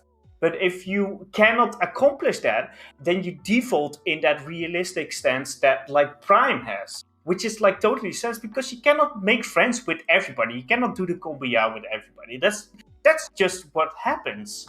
It's sad, but it happens. But this is all wishful thinking, right? Like no, it's not. It's like no, wait. Go ahead, Dre, please. I'm saying that I'm advocating for is wishful thinking. I have no ways to implement the policies of giving out aid to places that need it, or having a mass fucking ability to purify water and be able to hydrate our entire population of humans. That's wishful thinking, right? I don't think it is. That's not very like realistic in your guys' sense. That's fair to say. No. That's not fair to say. It's not realistic, right? No. Somebody said, "I wish it was that easy." Eventually, we can manage to do those things for people, but you cannot adopt like a liberal worldview and then just say like we're gonna trade with everybody and everybody's just gonna become democratic and they are all gonna respect their population and they're not gonna do genocide and that's just the reality. So you gotta change up your strategy when it comes to those countries that are like horrible to their own population. Can I jump in? Because I feel like a lot of this has been at my comments about love. And love is a very tricky concept, particularly when all of our cultures have turned it into this romantic thing and Valentine's and stuff. And that's not what I'm talking about. To me, when I talk about it, I mean that love is a process and it is actions, right? We have to respect other humans and we have to share what we have with them because we acknowledge their innate humanity and worth no matter where they are, anywhere on earth. And so we actually aren't in a position where there is mass scarcity of most things. There is just inequality on vast levels, the greatest levels of inequality we've ever seen. And it's between individuals and it is between countries. And those situations that Cayes talks about absolutely exist. But at the same time, there is so much water and so much ability to produce water, as Dre mentioned, that is being harnessed through entities like the UN or through these human development indexes. There are vast amounts of money being deployed in the real world to achieve these changes. And those acts of treating other with respect and with sharing are the kinds of things that get better outcomes, is what I'm saying. Now, is this going to immediately stop that dictator from genociding his people? No. But as a consistent attitude and posture to your engagement with other people, over time it produces better outcomes, and it gives you legitimacy, so that when you come in and say, hey, you're in a crap position, I brought some water for you, they don't go, fuck off, you imperialist scum. They go, cool, I needed some water, and try and resolve these situations. So many times, at the end of all of us having these massive wars, we end up coming to peace. There is always a path back. Would you trade with North Korea? Would you trade with North Korea? Would you open up borders? Give their people fucking water, bro. That's what we're advocating for. Would you trade with North Korea? Would you give them free water? Would you? Not? Like, what are you trying to? I'm a liberal. Here? Well, look, I think Pos and I kind of are on. I certainly feel that same way, and I hope I kind of demonstrated that as I was pleading with Gret about how fucking much I want to avoid war. Right? It's a sense of, at least how I process it, Pos, is it's a sense of agape love, meaning I have love for myself, the same as I have like love for a god, if you believe in it, and the same as I have that same level I have for myself, I have love for the Russian people that are going to suffer through this time, right? That's what we're talking about when we talk about we're treating these people with these differences with love. Why I plead and feel that when I look at diplomatic solutions the best I can and sit here and say, like, look, I can't go in there. The only other opportunity I have would be war, and I don't fucking want that because I have so much love for you as a person. I know the horrors of that. So what I can do is right here in these sanctions, the best that I can do is go in there. Because if I go in there, it's going to be 1, war, and 2, a complete unstable fucking government after I go in there, because I don't know shit about fuck in regards to like what the Russian people want. So you have to try and do it the best you can by influence the people at the lowest level possible. And the way that we can influence them is seemingly by making their fucking bank accounts suffer so they go after their government. That's like that level of like agape love in which horror you try and avoid, right? Like that's what we're talking about when we're talking about treating people with love, as far as giving them water, and you treat it as if that situation was your fucking very own. And it's tough. Water is a really good example because I think it undermines a lot of the problems with what you're advocating for, Dre and Pos. It is not the case that Western countries are going to be able to throw a certain amount of money at desalination plants and ship out water to solve water scarcity. It's not just a matter of getting the water, but getting it to people. Certain places do not want their citizens to have water. Like Prime talked about, droughts can often be exacerbation for war and for crisis. And sometimes there are leaders or warlords that want that war, that want an excuse. They want their people to starve or to be short of water. But that is an example of one of the many problems that comes to getting water to people. It is not the case that we can just get enough water and throw it at people. If you look at how, for example, how foreign and humanitarian aid already works today. In fact, Dre, I'm trying to extend a bridge here to you, because I bet you believe that foreign aid is often sometimes used as a nefarious tool. Even if we removed all that nefarious from our side, the people we give the foreign aid to are going to be wanting to weaponize it. If we send water to corrupt governments, they're going to be doling that out in very specific ways. Okay. And now, in order to give people those water, we're talking about essentially invading, taking over those countries. No. Go ahead. No. What happens when the people see that the West or whatever fucking force gave your people water and your government held that from you? That's the same thing as sanctions, dude. But it's in an actual physical fucking sense. Yes, but those people in that situation would be flooded with propaganda. They would have a complete different optics and perspective. I don't think Trey and Pos are like ignorant to the fact of like tyrants and actual problems. I feel like, and at least I am pretty sure I know this for sure, as the interactions that I've had with you, Pos, or like the one that I had, is that when you're treating these people with these problems, that you treat them as if they are your own. You can't be ignorant to the fact of like the tyrants are going to do what fucking tyrants do. You have to figure out in the best fucking way possible, no matter how frustrating it feels, how to address those problems. Right? And even if they're propagandized to seem that it's our fault that doesn't happen, the truth will come through. And if it will take time, and we have a way to be able to push ideas globally that we use negatively. See, right there, I think I can build a bridge. I agree that it's going to take time. I think Chinchilla and Prime and I agree humanitarian aid is an important part. It is important to extend those bridges where we can. But it feels like, and if I'm inaccurately reading your position, feel free to interrupt me and I apologize for that. But it feels like you and Ploss or Taki are making the claim that we could solve much, if not all, of these conflicts if we went really hard into humanitarianism right now. If we reallocated huge amounts of our military budget to humanitarian efforts, Yes. and I don't think that's the case. Because I think these things take a lot of time. And sure, we should be trying to reach out to the Russian people, the Chinese people, help them and move them forward. But in the meantime, like Taiwan still exists, Ukraine still exists. We can't just dismantle our military and then say, okay, Russian people, we gave you all this water, time to get rid of Putin. It has to be a measured approach where we're using every tool in the toolbox. One of those tools is helping people, but another is our military presence on the world stage. So what gets scary is when you don't take the step. That's the problem. That's right? what I'm getting at here. When you wait, who said like the population issue before? Because like somebody said Russian population, and I said how much it is. But the problem is, even when you think of it that way, $1 a day per Russian person is just not doable, right? Like it's just insane. Hold on, because we've got a framing issue. I feel like. Go ahead. I'm sorry, Greg, but like it's not. It's a determination in which you fucking take that step to say, okay, this is a weapon. I'm going to put that down and we're going to walk forward. Nobody's saying that you always put your fucking weapon down. It's saying, is this an opportunity in which we can not invade a fucking country and fix a problem? We can go on a global campaign for that type of, for what Dustin's talking about. And that's what we're getting at here. It doesn't mean that we have to get rid of and disband our military, but we can at least take the step to say, hey, 2% of our military budget is going towards humanitarian aid. I'm all for more humanitarian aid if that's what we're. Yeah, I don't think we are all in disagreement. I think we're all for that, but I don't think it's going to help in Russia where it's a large population, and just like people have mentioned, it'll go to the wrong people. It doesn't matter if it gets out in media. To be honest, it's just not going to matter.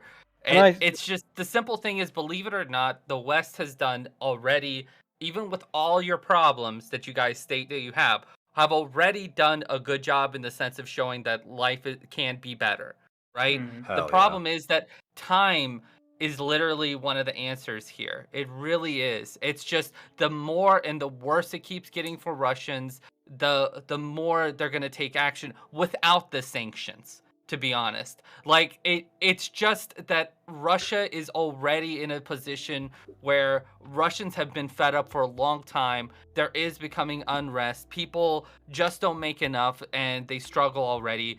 And that's why you're having people doing little uprising, a lot more protesting right now in Russia, because there are larger and larger groups than there used to be.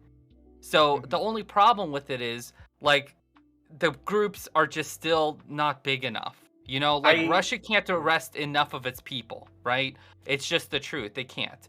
So at a certain point, they're damaging themselves to a point where they can't support their own wars and military concepts, because Russia's already lost, 2% of its manpower or 3% of its manpower in Ukraine?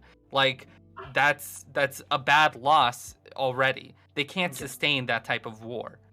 Yes, I would agree with that. And also, like, when you look at, like, SWIFT, where Russia has been cut off of, it's like that's the main way how they export, like, their natural resources and that kind of stuff. And that's when it comes to their natural resources, that's like 40, or like it shifts, but it was like 35, but it always also been like 55 at some point. So overall, being cut off SWIFT and that is being used for natural resources is going to, like, deliver, like, an insane blow to Russia overall, and it's going to be devastating for the people. I don't necessarily think that it would, like, engage a coup. I don't see the heaven or revolution or uprising. I think that the Russian people overall are just already all disappointed with the Russian government. So I think they don't care. They think it's just another, like, they think if we're gonna expose or we're gonna get rid of Putin, we get another Putin. That's probably what the Russian people will think. Oh, so that's literally what it's been like. The problem, right? Yeah. One thing that we could do right now that we're, like, fucking failing at again, and we haven't learned from, like, Afghanistan, is propping up reactionary forces around the world. You may want to tread carefully here, Trey. I want to hear this. Let's hear it. No, I'm going to tread extremely carefully here because when you're threatened by an imperialist power, and when you're empowered, when you're in that, those types of forces are a necessary evil to be able to combat those regards, and that's not something I'm going to disregard and act like I'm going to be completely oblivious to. Sure. But in regards of the image that we're allowed to portray around the world of our involvement in these crises, when I don't even want to go there. You're right. That's something that like I would actually have to like write down and actually like be able to present in like a fucking online essay. You know what I mean? I can't. That's something Not quite. I mean, you can talk generally about it. It's just how effective is it going to be in this conversation, and how much does it actually advance it where we're trying to go? Because I don't feel like it would, right? No, we would all agree upon the idea of like, hey, the wrong people shouldn't get the right fucking arms, right? Yes. Like, I think we all agree. I think overall, if you want to have like a good example of like where like trading and helping each other and like being more interconnected with each other, so like a positive message, right? That's the European Union, right? So that's like one of these success things that people don't mention. Well, they say like, well, liberalism has failed within Russia, within China, but within the European Union, it's like trading with each other and establish those connections and the interconnectionism that like Post was bringing up. That is great success over there. So yeah. I've got to take off. I just wanted to make one final point, which is I think that looking at an idea and taking to the most extreme example of, some dictator who's oppressing his people doesn't necessarily extrapolate to the majority of circumstances. A lot of the kind of conflicts and suffering in the world are able to be addressed, and we have seen huge progress on most of the global human development indexes in the past 20 years. But the thing is, $1 billion in the aid sector goes a long way, and $1 billion in the military sector gets you nothing, right? The global military budget is like $2 trillion. So the scope of possible change here is far greater than most people acknowledge. We are capable of achieving shifts in the way that countries deal with each other and the way that humans deal beyond what we typically dare to imagine. And I know that's a really tricky, idealistic thing to think about. But if we took the existing resources we already spend on deterrence and spent them on soft power deterrence instead, we have seen time and again that in the long run that tends to produce a safer world as an outcome. And a lot of the issues that we're seeing right now are a result of us not having invested in those things, including our institutions. And it's not just about giving grain to people. It's also about building the institutions which allow democracy to flourish. That means empowering individual people with knowledge and power and education and tools to be able to challenge their own government and to be able to challenge the world status quo. I got to go take care of my kids, but thank you so much for having us on. Thank you, boss. A great way to kind of like look at this is like, for domestically, as far as the United States goes, would be like, do we just need more police, or are we going to actually invest and provide economic opportunity in this neighborhood, right? Like that is a great way to look at process point in case you have a hard time kind of like processing or feel like it's hippy dippy bullshit, right? I agree, and I've made the point of arguing we should use more of our soft power. We should invest more into it. But like the way you guys are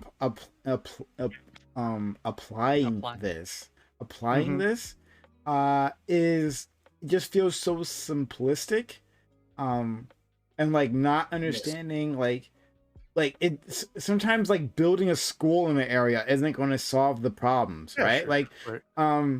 Building a school in an area won't solve the problem of like why don't the children go to school? Well, the children might not go to school because of what either culture believes or then practicality, because these people have all kinds of other issues, like interlocking issues that keep them from doing the thing that we want them to do. Right? They must work against going to school. If they don't work, they starve. Well, like here, maybe we can kind of bridge some, find where our contention is. if one or the other would solve this problem almost holistically, do you feel that if we could lock up every school shooter before they shot up at the school, or if we just had teachers treat children with respect before they shot up the school and it fixed either problem, you would obviously choose like the respect bit, right? No, I wouldn't, because that's not why. Because lack of respect isn't why people shoot schools. I mean, it may be true for some. Well, no, it really is. If you look at the problem, which is I think I could see it. It's primarily a white young child problem, right? A lot of these problems come from alienation, isolation, and it's not necessarily the problems that they get from at home either, right? This is a problem of how they feel from their teachers, how they feel about their peers and their other students. A lot of these problems can be filled and executed with love, and that becomes part of the problem. Yeah. Can we not go down that route and just like take what he said at face value, right? Like, I don't think he's actually like, you know what I mean? Like let's not go down a rabbit hole of why these things happen. Just take his example and use that in practicality. That's the problem. But that's the problem right there. Is that if you I'm about to tell you, let me tell you. If you simplify the issue, right? If you simplify the issue and say, yes, we'll just solve it with love, well, then you don't actually address all the issues. You have to actually take in the complexities of the problem. And once you simplify it like that, especially on the world stage where it's the most complicated, right? It doesn't get any more complicated than geopolitics. I know. Do you realize though that like most complex problems have simple solutions? Like there's not like complex. That's absolutely the opposite of how that works. No way. They could sound like they have simple solutions, but it doesn't mean that it's going to be that easy, right? It's like, it doesn't mean that it's going to be easy, but let me give you an example of something Dustin said, right? The Russian people standing up and going against their government. Yeah, simple solution, right?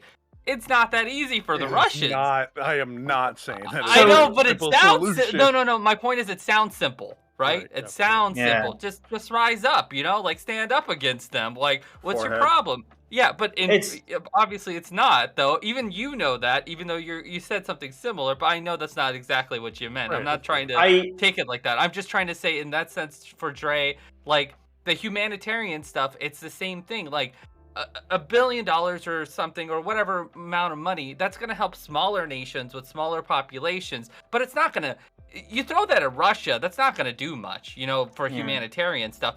And there's not going to be any guarantee that it's going to be going there. And not only that, the Russians probably don't want it. The Russian people don't want it. They're not going to see that as helping them. So I just want to say that usually when you have like certain treaties, there are also like other commitments. So I remember like the Marshall Plan, and the Marshall Plan towards the Netherlands was only provided if we let Indonesia go, because we, the Dutch, we had like Indonesia as like a colony, which is like 10 times or like a million times bigger than my own fucking country in the first place, which doesn't make any sense whatsoever. But yeah, so the US was like, well, you can have the Marshall Plan, but you also gotta relinquish like your claims on that shit. So when you have like treaties, you can like definitely couch like certain things in that, right?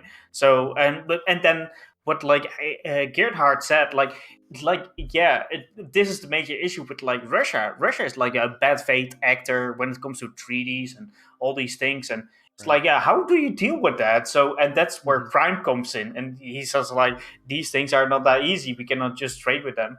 However, because we traded with them in the past, and we still are, but we traded with them a lot in the past, and they have like infrastructure towards like the European Union. In my case, we can cut them off and we can fuck them over. So that's what we can do right now, and that's something that's like bad for the Russian people, but hopefully that will send some sort of message.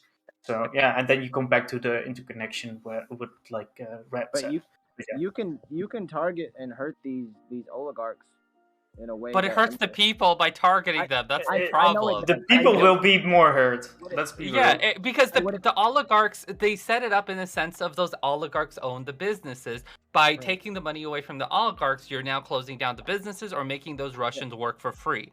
So that's the problem with the sanctions as well. The sanctions aren't the big issue because Russians are just like, shit, us again? Like the Russian people are like that. That's how they feel. It's them. Like I don't agree with the sanctions for like Cuba as well, because once a lot of Cuban people and the younger generation find out as well, that's when they start to dislike America, right? Because they're like, so you're telling me my life was shit because a couple of people here and then the whole government there was like, nah, dude, you know, that's not good.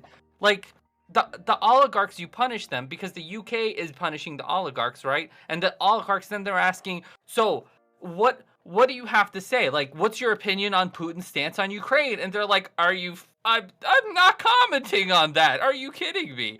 What I can tell you is you're making the people suffer. And that's how they do it. They control it in the sense of they put these people in power. So once you hurt the people in power, you're actually hurting the people below them. That's why it's not a simple solution of like sanctions or anything like that. That's why I say the West has done a good job in the sense of showing what they have. Because Russians are seeing like it can be better here. Because it doesn't just have to be like when my grandparents were alive, we'd send them $100. And to you, $100 might not be a lot, but an American $100 in Russia is a ton of money. So to be fair, Gerhard, like we first tried to have like targeted sanctions. So there were a lot of targeted sanctions when it comes to like these oligarchs or these like semi-oligarchs, whatever. So we tried that approach. It like at this they're point, too able to insulate themselves. The issue right now is like we've tried that, we've gone that far, and now we need to step the game up basically. And basically what Brad is like going at, you know, yeah. But they can insulate themselves based off of our systems, though. No. No. Based off of how, like, especially in UK. No. Especially in UK on how they hide wealth, or not even hide wealth. They just move the money around in UK on shell accounts. You could target those shell accounts. Well, no, it's not that. It's Russia, okay. I wish oligarchs it was that can mitigate to a certain degree, but it's not the case that they're going to be able to escape all of these sanctions. These sanctions do have a tremendous impact on the oligarchs' personal wealth. They can't just buy crypto, bro. But they have plenty of money still to live a comfortable life for years, most likely. Oh, yeah, so you're still not hurting the people when it comes to in power is the problem. You are still hurting the people, and if you're hoping that by hurting the people it's going to create an uprising, probably not, because one of the problems in Russia is a lot of the people in control are sometimes not in the country. So, like, that is a big issue. Like, in America, a lot of your people who are in charge, you, know who they are to some extent, whether you know it's the CEO or the president of the company, or you know it's the senator or congressman or president or whatever, you know that kind of stuff in America. But in Russia, that stuff's not easily obtainable. It's obscure. No, can America, like, aren't these sanctions going to result in kind of turning some oligarchs, like... That's an interesting country, like a sort of brain drain exodus for oligarchs and bring in the ones that are bad with money who probably didn't think of this ahead of time or were too slow to react when Putin's people warned him. Or they're just in another country when it happens and have businesses there. It could like, to the most positive view imaginable, it could cause like a palace coup, basically what they call it, and then somebody is getting more empowered that's in favor of the West. I doubt it. That being said, like, even within Europe, if you even talk about like these fucking definitely within the UK that I know of, if you talk about like the 35 biggest like oligarchs, and you talk about them in a negative light, they have like strong defamation laws over there. Yeah. So better be prepared, you know, because they will just sue the shit out of you, and even if they're not gonna win, they just want to fucking destroy you. So not here in the Netherlands, so fuck those oligarchs. I can call them by name. There's probably some in the Netherlands, whether you like it or not. Just like in America, but I can call them by name. I can call them by name, and it doesn't fucking worked matter. for a Russian company in the U.S. before. So when I worked for that Russian company in the U.S., they were linked to Russia as well. Like, it doesn't change, like, in that sense, because, like, what's America gonna do? If America does that same thing the UK did, it's gonna sound like concentration camps to some people. Like, people are gonna draw that line, even if it's not completely accurate. Like, it worries me because like it still hurts the people every single time, and that's the part that the people are not gonna like the West as much, because that's my concern. The reality is that it doesn't feel like there's any way to pressure Russia into stop doing things that does not involve in some way hurting the people of Russia. It feels like essentially Putin and the oligarchs, in a way, sort of have this country and their people held hostage, and unfortunately, the reality is, even if we were for Ukraine choosing to defend itself, for example, is killing Russians who themselves didn't have a choice in this war and were forcibly conscripted against their will, and oftentimes don't want to join the military and are forced to fight. There's a huge draft dodging culture in Russia for this exact reason. So I don't think, I do agree, Gert. We need to be cognizant of that, but I don't think it's the case that we can just give up any course of action that's going to hurt the people, because that is every course of action. Well, if anything, it helped, to be honest. The Ukraine-Russia conflict helped to show how much the Russian troops are actually a part of their poverty, right? The Russian troops are actually part of the Russian poverty. So you're having Russian troops not only surrender, but not firing shots at Ukrainian and rather being taken prisoner, right? You're literally having that happen every freaking day because urban warfare is horrible. Like, that's been the case for the last, 80 plus years since, like, Russia learned how to invade, like, Berlin. It was horrible all the way up to Berlin. So it hasn't changed in that sense, except the only problem is Russia doesn't have the manpower to do what they want to do with an active military. And all these people are already from places that were poor. You're not having, like, strong people with convictions fighting for Russia right now. Like, it's... The only thing I would say to caution against that is the Ukrainian military is not going to be able to logistically stand up against the Russian military. No, they are fucking losing, and it's like they are losing. Like slowly, they're losing slowly. No, I don't disagree with the fact war of attrition. I don't disagree with the fact that this seems to be a huge logistical blunder on the Russian people, but it's not going to end with Ukrainian banners flying where they want to be. I fucking hope it is, but I don't I think there's a strong possibility that Russia would be able to withdraw from the situation. They could. So, I don't feel like they would. I hope. Well, because right now his troops are the grunts in this case are the ones where Russia has treated, like, as I said before, every one person controls basically 10 Russians, right? But when those 10 Russians are now those troops against that general, commander, or whatever, right, or staff sergeant, whatever, doesn't want to fight, now you're running into a case where now it's 10 versus 1, but they have guns. Well, that's what we're talking about with let in the sanctions for Russian people. I'll let you in. I'll let you in first, and then I'll let you in. I'll let in Coben afterwards. Go ahead, please. Sure. I mean, I'm just wondering, kind of what I laid out.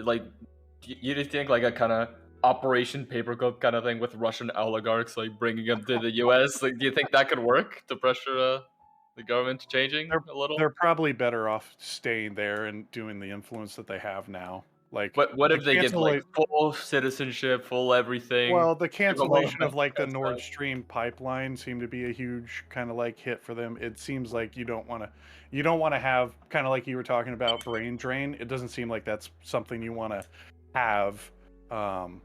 Because you lose your influence. I would say it's not correct. bad idea. No, that's correct. Yeah. Exactly. By doing these sanctions, you're losing the Western influence, actually. So it's actually I'm not saying that it's not partially true. I'm saying you only lose it if if they have somewhere else to go, right? So the Chinese tariffs that the Trump administration threw off, all that did was allow China to sell more to smaller countries, and it fucked over Americans. That's the problem. And if nobody's hey, fucking China, all your pipelines are coming our way, go fuck yourself till you fix yourself, it seems like that's kind of your best effect as of right now, as we look at the economic sanctions that are happening here. The way I interpret them. It's actually a really good thing to show China what we would do to them. This is a good. I would not handle China and Russia the same. I wouldn't either. China would be even worse. I would say it'd be harder. Here's way more than Russia would, just because of the trade. China also has no problem with openly, but hidden from the West, slaughtering its own people. Like they'll do that if they have to. It's much more difficult to economically isolate China than it is to economically isolate Russia. Yes. Vastly China more can difficult. economically isolate us as we stand right now. I think we need to acknowledge no way. No way. I mean, hold on. Everybody stop. Some dummy is not talking at all. That's bad. Let him talk. Hold on. Hey, hold. Excuse me. I decided Kobe will go next, and I'll decide. Okay, thank you. Kobe. What is up? It's an interesting question. I actually don't think America or China could exist without each other. I think that China needs a wonderful sea of America, little plump Americans from coast to coast buying up their products to kind of fuel their economy. So I don't know about that, but what do I want to say? So okay, first thing, how do you become an oligarch? The reason why is it that we use this term oligarch? Not for like the Reddit reason of like we need to call our CEOs oligarchs. So like Russia used to be a communist country or whatever you want to call it, where 100% of the economy was controlled by the government. They then had a thawing called Grozny and Perestroika, something like that. And in this, very few people got to open up businesses. Very few families created dynasties. These are what these are. It is not the same as in America, where Elon Musk owns a lot of things. It would be as if there was one guy that was allowed to make cars, since there were ever cars in America ever, and now that guy is still the guy, and it's his grandson, and there's like 7 of them. So that's the first thing, is like, the oligarchs are honestly, in many ways, a lot more similar to like the founding fathers of America in the way that they wrote a lot of like the policy and laws that came out of like post-Soviet Russia, like from USSR into the Russian Federation. Like they're a lot more powerful, and so like when we target them, I think a lot of people like they talk about like, well, how do we target them without targeting the people? You can't do it. The point of a sanction is to make a country hard to govern. I don't know, and I think there are 2 words that people forget what they mean: no-fly zone and sanction. People think a no-fly zone is that we get really mad at you if you fly a plane in the zone. A no-fly zone is like basically one step from a war. We say like we will blow your fucking shit the fuck out of the sky if you come into this area, and we are the ones enforcing it. It's a big fucking deal. The other thing is a sanction. A sanction is not just like a tariff. It's different. It is something that is, again, it's designed to make a country ungovernable, and it's specifically designed to make a specific part of a country's economy not work. That's like the specific idea of it. It's going to affect the Russian people. If you want to change, how do you change a leader? You change their minds. At the end of the day, how do you change people's minds? You change you go through their stomachs, right? Like at the end of the day, you affect them in the ways that are most direct to their life. Whether it's in America invading Iraq and literally taking it over and like literally bombing places and setting up new power stations and stuff, or it's Russia, or it's America on Russia, trying to isolate them from the world's economy so that their people don't want to be part of the government they have anymore. On both sides, I'm asking for an armistice also. Both the pro-Russian side, the anti-NATO leftists, everybody. Can we stop with this whole like, oh yeah, actually there's no possible way the Russians or the Ukrainians. Actually, no, I actually think the XO51 Javelin is going to destroy. None of us know this. None of us have a fucking clue who is doing what. None of us know who's. No, I'm sorry. None of us know. I'm sorry. There's crazy shit that all of us don't understand. We got to stop this whole. Once the Russians take Grafnir Pass, their arrows will rain on the Ukrainians. None of us know this. None of us. Like, I'm sorry. Like, I don't know. Like 2 weeks ago, every single expert on every side of this was like, there's no possible way the Russians are going to invade. Here's all the reasons. Here's the reasons why. We are in uncharted territory. I learned there was a thing called a vacuum bomb that apparently is like one thing down. It's crazy. And it's like, people don't know if it's officially banned because it's never been used or some shit. Listen, we're in uncharted territory. I don't think it doesn't seem like you win an asymmetrical war in a quickly. It seems like if the Ukrainians were to win this, it's probably going to be a longer situation. But even that is making an assumption off of information I don't even understand. So one more thing, sorry. I do agree with the peaceniks psychology in chat. I agree with you guys. Okay, I think we should. I actually don't agree anymore with the statement we need to have less of a military budget, because going back to my recent statement, I don't actually know how much. Like, if you were to ask me how much money should we spend on Taiwan, I don't know. I don't know the situations. It should probably be. I mean, I could probably sympathize and say there's a lot of excess that we can get rid of. But just in general, I think that like you always have to think about if there's an obvious solution, why has it not been tried before? It's an obvious solution. Why don't we just become friends with the country and they won't want to kill us? The problem is that if you have like basically like a like a fundamental disagreement with somebody, if I build a school for the Taliban, they're not going to be teaching them fucking, they're not going to be teaching them critical race theory. Okay, they're going to be teaching them Sharia law, right? Like, I joked in chat, like, how is that? I was actually lying. Actually, the 50 million was for boys and girls school in Pakistan, but still the same idea. Like, how are all those, big whiteboards and shit, and those nice, cool, like those 3D whiteboards that's actually a computer? How are all those doing in Taliban or in Afghanistan? At the end of the day, if you can't win militarily, none of that humanitarian stuff matters because they're just going to be used by the enemy, like for whatever their purposes are, right? So why has this not happened? Because I think we have to remember people are complaining and saying, well, why is everybody looking at Ukraine? There's other conflicts. Ukraine has been a conflict for a long time. It's been a conflict since 2014, and more generally, Russia. The fault we're still kind of in the pieces are still falling from the Soviet Union.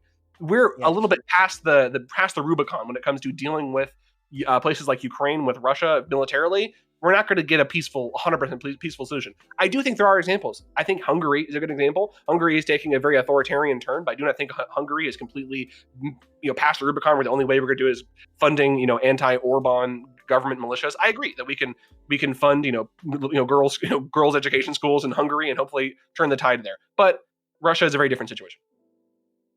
I think overall, I think it's like fascinating how things are going within Ukraine overall, because of the fact that Russia is invading through Belarus into Ukraine. Because when you talk about like Belarus and Kiev is just underneath that, so I would be specifically interested, like what would happen if they were to push back like Russia to the Belarus border? Would they just stand there and just watch at each other because Belarus is not part of the conflict? So I was just thinking about that when Kobe was talking about, but yeah, whatever. Anyway, it just appears to me that that they're using their crap forces in the north and they're accomplishing their mission in the south. It really does. It looks like they've got they put the tension on the north, and then they can conquer the south. That's right. That's exactly. That's yeah. Sorry. Go ahead. No, go ahead. I didn't mean to cut you off. I got bad ADHD, bro. Okay. Okay. Anyway, so it just looks that seems to be the pincer maneuver because all the crap that they do in the north is not effective. Plus, they're trying to take railheads. First of all, you don't go near nuclear facilities. I'm sure that there was an F-up that happened where they took Chernobyl. You take those nuclear facilities because they have the railheads that go through there. Their logistics, but realistically, you don't need anything going off. One of those nuclear facilities, they're not like ours. They're huge, and it just seems to me that that's a strategic F-up. So I'm not a military expert, but I know my geography. So I know of the fact that Belarus is a country that's mostly affected by like Chernobyl overall, because of the fact that Chernobyl borders like Belarus, and if you want to invade Kiev, you gotta basically go through like Chernobyl. So that's the issue there. So it's like yeah. There's two different things. There's a city called Chernobyl, and there's Chernobyl, which the big nuclear facility is there. That's going to be effed up for thousands of years. That's the city is built around like the nuclear plants, but yeah, whatever. Yeah. So go ahead. Sorry. I just got one point for Kobe. So, you were saying that we're not gonna know.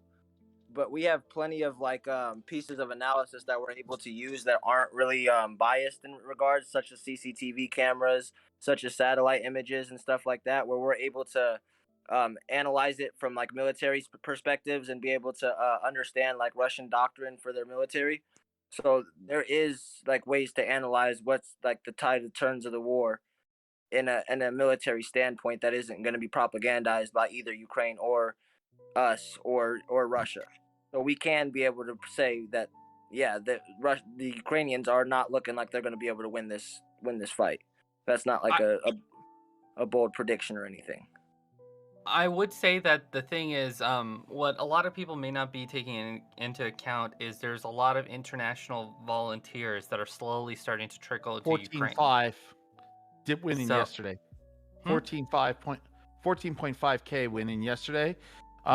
Israel is actively pushing their special forces through there, and we've got several countries with special forces, and plus American volunteers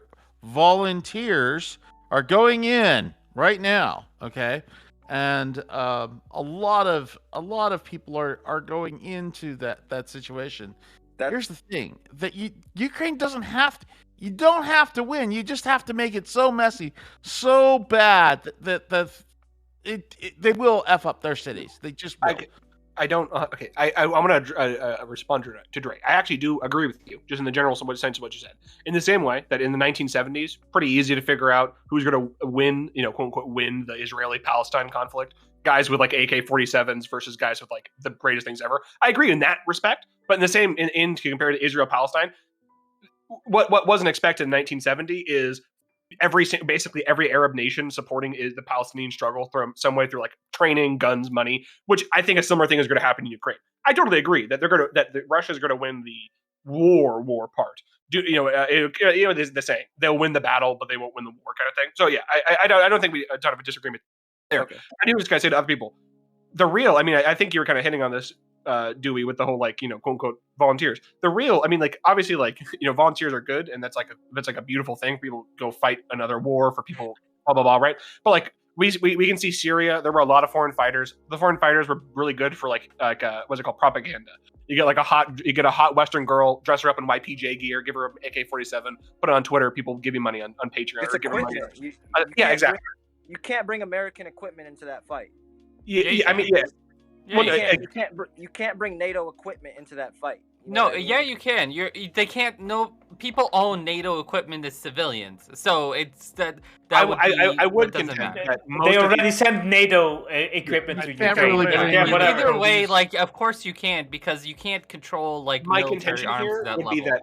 Well, my contention here is that we would probably see what we saw in Syria, in that the YPJ and the Syrian Democratic Forces did not want to send Americans into battle, because it is way more risky. Even if you have an American like a Marine who has good training, it is not worth the risk of getting in trouble for having an American die basically on your watch. I would assume that's going to be the truth for a lot of these guys. And I know a lot of these guys are coming from other countries that are not America, but a lot of the really Western guys, the guys from America, are not going to be sent in just because of that. But no, they'll probably be able to go though. I would assume that it's not going to be the same type of news if they die versus if a soldier who is enlisted would. I would be surprised if it is. It's like mercenaries. In that situation, I think that it's fine, and I think that currently one thing I am happy about is the West has done a good job in essence to recruit all these volunteers, because like volunteers are literally that they volunteer for this, and Russia has a hard time of stopping that, because like what are they gonna say? Okay, so if NATO, okay, but it's not just NATO. If America, well, it's not just America, it's literally almost the whole world. And we're not only doing that, but like we're assisting with like, does this person have a criminal background? Okay, Ukraine wants to find out if this person has a criminal background. We speed up the process to do a background check. We can really, there's a lot of things that are bureaucratic in nature that gets sped up in this situation. What I also think is really great is that, for example, even if they weren't doing anything, Anonymous came out and said we're going to F up Russia. Okay, and right now the sanctions are crushing Russia. I mean, literally, the ruble's worth less than 1 cent versus the United States dollar. Okay, it's really, you wake up in bed and you've got to take a razor blade to your wrist when you see something like that. Don't say something like that. Please. Okay. I'm sorry. First of all, when you talk about like a currency exchange, it doesn't necessarily mean that if you have like 10,000 currencies to one, that it's like necessarily bad. That's you just, currencies just work different overall. Like you cannot say like 1,000 bad. That being said, you're right. the ruble overall is like going downhill. It's going downhill. It's like really bad. That being said, like if you want to be volunteering for the Ukraine army, I would like highly suggest against that, because most of the times if you do that and you go to like a certain war area and you come back to your own country, you will be considered a terrorist, because you will fight like a foreign war for some other country and that kind of shit. Like overall, I think it's kind of crazy, and I think it's kind of messed up if you want to lay down your line or lay down your life for these foreign wars. And I think that's something you shouldn't be doing at all. But if you're like a very morally like righteous John Wick, and it's like you're morally well, if you John Wick or Rambo, you probably can take out the whole Russian army yourself. So in that case, I think it's the best thing that you can do. But if you're not John Wick and Russia, or John Wick, or I whatever, the you know, of your like no, but I think it's just overall, don't do it, guys. It's dumb. I gotta pop off. But I gotta say one more thing.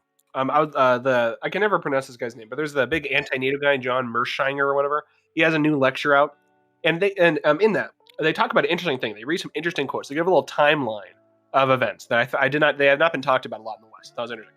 That apparently earlier last year, towards the end of last year, America and Putin and Russia had a summit where they talked about stuff. And they talked about how like they can't agree about stuff, and they kind of like blah blah blah. Right? There's kind of like a good gesture of goodwill. But apparently, like in February, like fucking right, like recently, China and Russia have had a lot of summits and a lot of talks and like a lot of agreements. And they recently came out and said that like they have like they have a relationship that goes beyond friendship, and that there's no territory. The quote was, "There's no territory that is forbidden between their cooperation, like through everything." And like it was very interesting. I think that this perhaps, I'm wondering, maybe the in the same way that right now it kind of seems like Ukraine is winning, and maybe it's not going to look like that in 6 months. Maybe right now it looks like the entire world is against Russia, and it's not going to look like that in 6 months. For example, that Nord Stream pipeline is not canceled. It's just halted. It's just paused or whatever. They just stopped the process. There's a lot of this stuff that could get undone and could get redone. And I'd be curious to see if China tries to back them very much. I could because they obviously have a massive interest.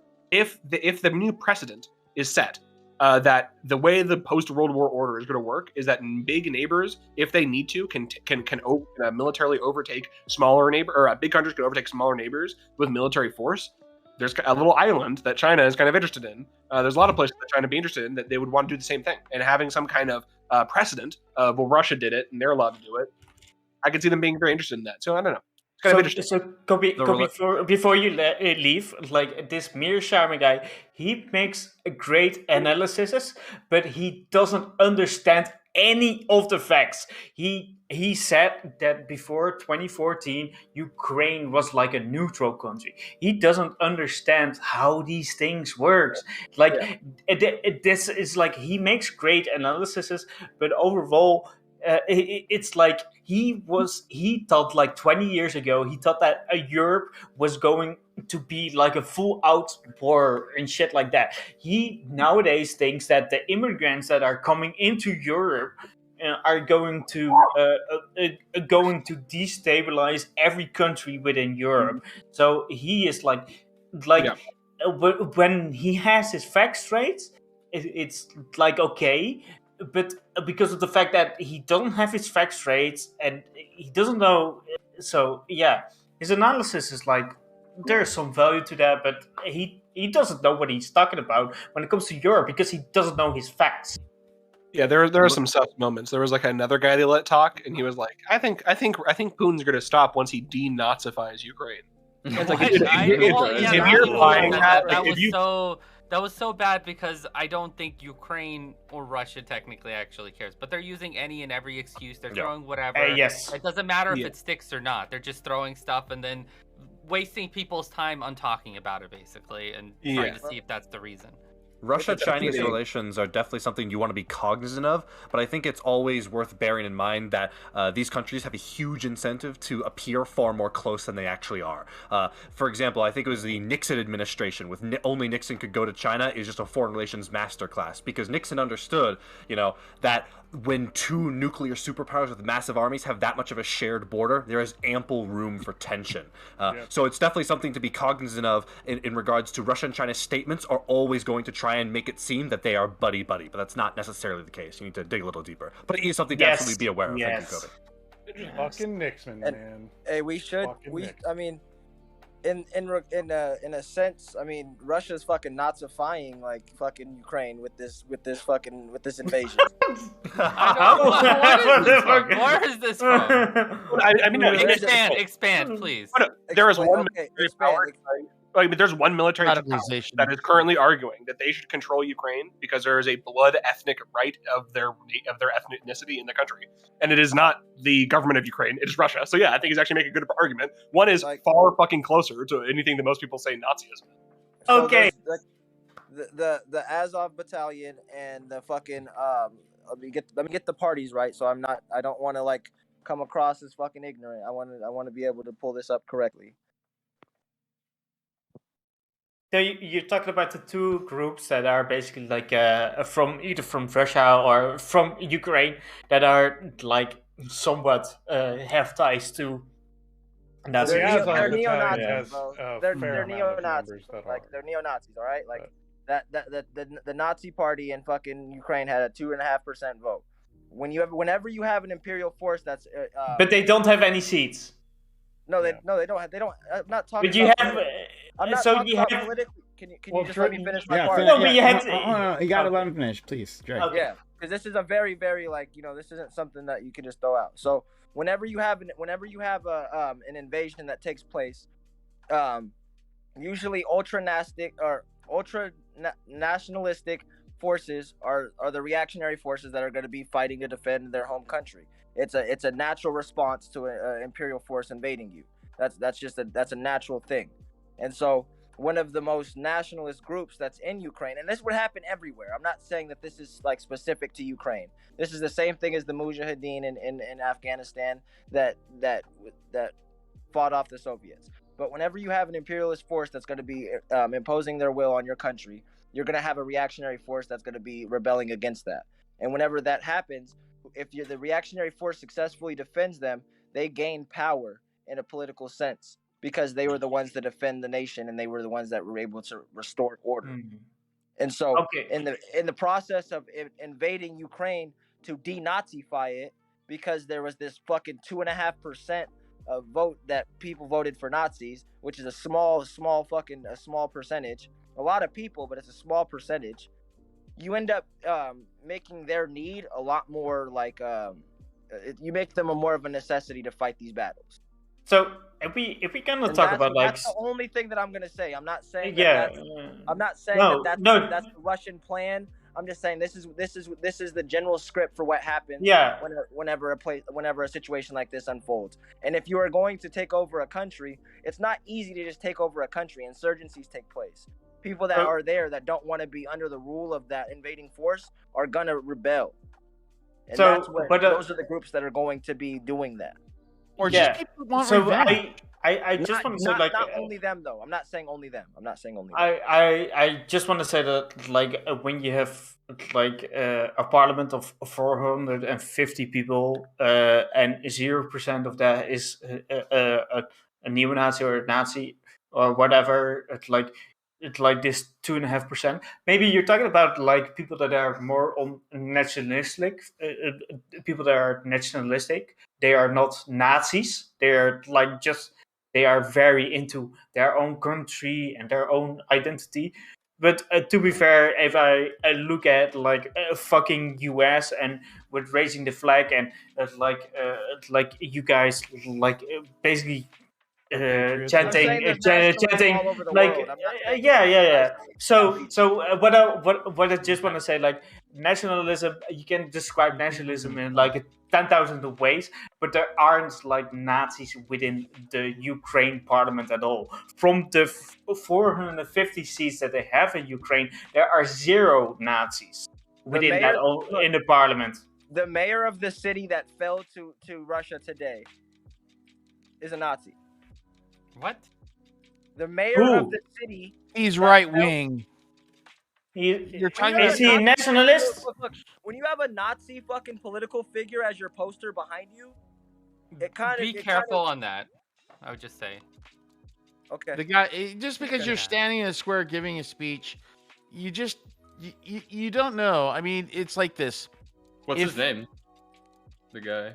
I want to look it up too, yeah. But it's more in the sense of like, for example, you have to be careful because I think which some people are trying to say here is just simply that nationalism can be mistaken for fascism or Nazism sometimes. Exactly. That's basically what happens even here in the US, where someone's super progressive against somebody who's talking about like, now I'm not saying, this one thing or whatever about white people, but I'm just saying, that we have to watch out for our own people. It's like, ooh, don't like that. And they're like, well, but I'm not racist. I have black friends and things like that. And it's like, that's making it sound worse, but these people aren't necessarily even on that level. They're just nationalists in the sense of like going for their own country is what it feels like. So this stems from a man named Andrei Belitsky. Andrei Yevanet. I'm terrible with the fucking. Just post it in the chat, I guess. Yeah, I got you. I got you. So to Guy, you Guy, that guy. If you want to say something, or maybe ignore chat, that other guy. If you guys haven't said anything in a while. I guess the point that I wanted to try to bring up earlier was that from the Russian perspective, they were the Soviet Union. They had an economic collapse. The government was failing to provide for the people. And really, since the beginning of the 90s, the Russian people have seen progress. They've been involved with the West more. They've been more economically capable of advancement and progress.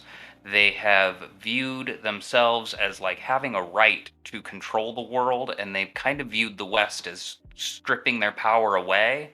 And over the course of the last 10 or 20 years, they've been trying to impose a force over the Arctic Circle. They've been trying to enforce their control over trade in Europe. And I don't know how much sanctions are really going to damage the Russian people or damage their business, because everything is an improvement from when the fall of the Soviet Union occurred. That's why they're going back into Ukraine now, is they feel like they have a right to control this region. And really, any action that we do as far as sanctions is just further trying to disempower the Russian government. A lot of people in Russia are very happy with Vladimir Putin. They're very happy with the choices that he makes. Not everyone, but a lot of people are. And there are a lot of people from Russia that feel that they have a right to control Ukraine. And while I don't agree with them, the idea of we can send humanitarian aid, we can slow down their economy by sanctioning different oligarchs and the businesses that they control, I think that all of this, the Russian government, the Russian people are going to view this as just the West further trying to impair or impede their progress. I think I've got 4 things about that. One, first of all, the people that you're talking about, they're dead. The people that from 1919, they're gone. The people that are in control right now, and even millennials right now, like 27, 30 years old, and the people that were really, really old, they kind of remember what the Soviet Union is like, but a lot of those people are just fading, okay? And remember, Russia doesn't have the same longevity. Their life is not as long as in the West. They can see the things that are around them, and they're gonna go to their ATMs, and the credit cards won't work. Right now, the economy is in crisis. Okay, especially in like St. Petersburg, a lot of the advanced places in Russia are really biting hard right now. So it's a very tough situation. Now, if you want to say, well, what's it like? Remember Russia and Ukraine, they do have a lot of exchange. So there's a lot of people that live on both sides of the line, right? So basically, Russia is going in and bombing grandma, and vice versa. Okay, and if you're going to, here's the other thing, I haven't seen an offensive. Maybe Redhead could talk about this a little bit because I haven't seen an offensive where the Ukraine has gone into Russia and start blowing up roads and doing things behind lines. Now, I think that 100 guys could do a lot of good behind the lines, making thermite and stuff like that, mixing some stuff. But that would be just me. And I think though that the problem is that you're talking about old philosophy from old books and old wars, and Russia has a siege philosophy which is old fashioned and it doesn't really happen. So that's why I wanted to talk to Red. I think that's valuable. Did you want to respond to that, some online guy? That was a lot of your kind of like stuff towards you.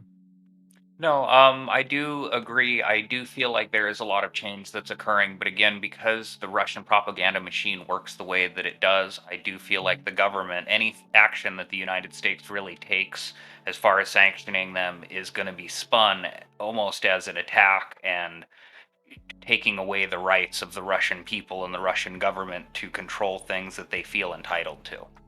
I disagree with a lot of things what you said, but honestly, we have a Russian amongst us, so hearts, please, hearts, and that's please. Kind of what exactly he's been saying. As far as like, they shut down rain yesterday. Well, they shut down rain. I was a diesel mechanic. All right, I wasn't some fucking top secret dude in the Marine Corps. I do learn some, but I don't learn all. Right, but I don't think, and kind of Kobe came in and brought this up, and I would sincerely agree with him. I don't feel that it is of use to sit here and talk about what actions at a small tactical leadership point are going to be a helpful conversation for us. I just made the broad point that I don't think that you'll find a military analyst worth his salt that could sit here and say that you're going to be able to have a Ukrainian military stand up against a Russian military should they choose to go all out. You can have, and I think you're correct in the way of saying that this is just about how much do you make it cost, and then and we do see some of this, and do Russians decide, you know what, I don't want to fight this war, I'll surrender, right? I think you're going to have that. I just don't feel like these conversations on the nitty-gritty tactical level are, one, A, appropriate to have, right? Or B, useful for an online conversational setting. Okay. That's what I would say. So on the military sense, like I said earlier, with the Russian soldiers surrendering, it's not just as simple as that, right? Because obviously the Russian High Command and Russian military is going to know that that's happening first, right? So, and it's not as easy as them shooting their own soldiers for betraying them or whatever, right? Not anymore, yeah. Yeah, because if you do that, now you're going to start turning your own people against you, because these are a lot of young people anyway.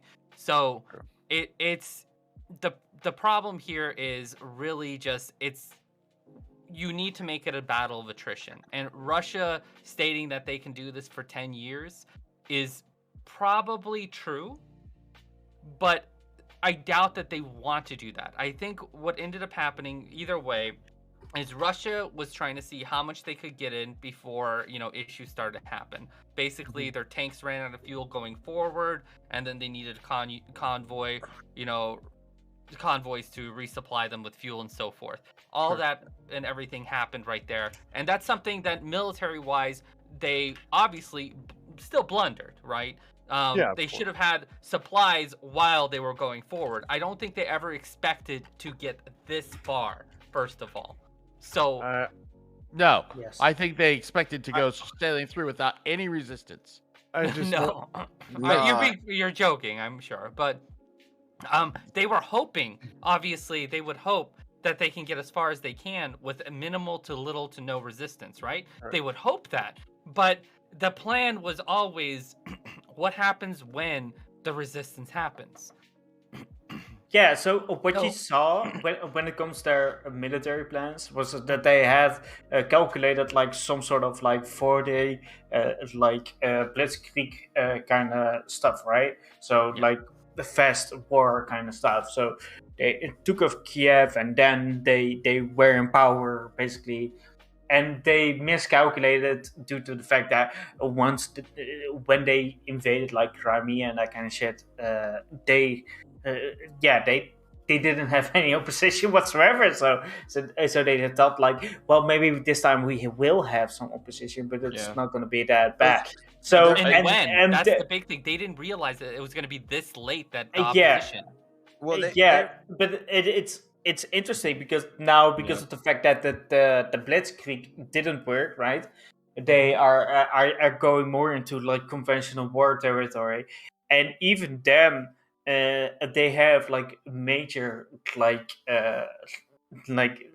resistance, and this doesn't bode well for Russia overall when they want to because this is what they want. They want to take some territories and they want to put a puppet state on Ukraine, and that's the issue.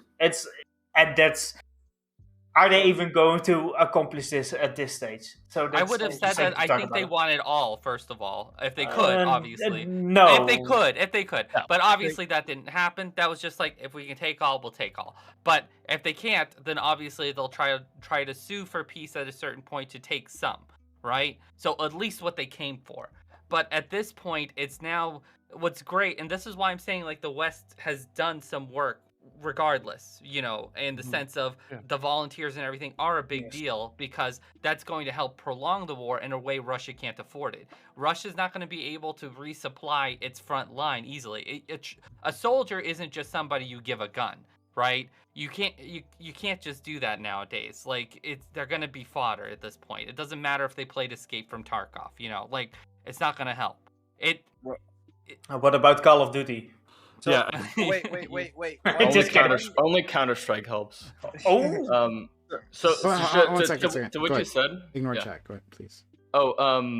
Yeah. I mean, that's something I remember before the invasion happened. I brought up in a panel, and people just kind of laughed at the thought that Putin was trying to see what he could get away with in the country, and I think he miscalculated, and nobody expected he would actually go that far. But people are so doomer and so like skeptical of the CIA or any sort of intelligence that they kind of dismissed those notions entirely. Yeah, I think it's not just Putin either. It's the Russian government, right? The Russian government probably wanted to do this regardless. So because the truth is, what happens with leadership is, after Putin messed this up already to a certain extent, Putin is replaceable. There's plenty of people to replace Putin afterwards, right? So, and I do believe Putin messed up in too many ways, right? The population's not on his side, even if like the propaganda is saying it is. It's not, right? It's not. I think the strategy here is like when you talk about like personification, right, within the state, right? How we look at like certain leaders are the state. I think that Putin tries to conquer like parts of Ukraine, and then after he dies, like Russia will be like, okay, we're gonna shift our politics because Putin was wrong, but we can still maintain these territories.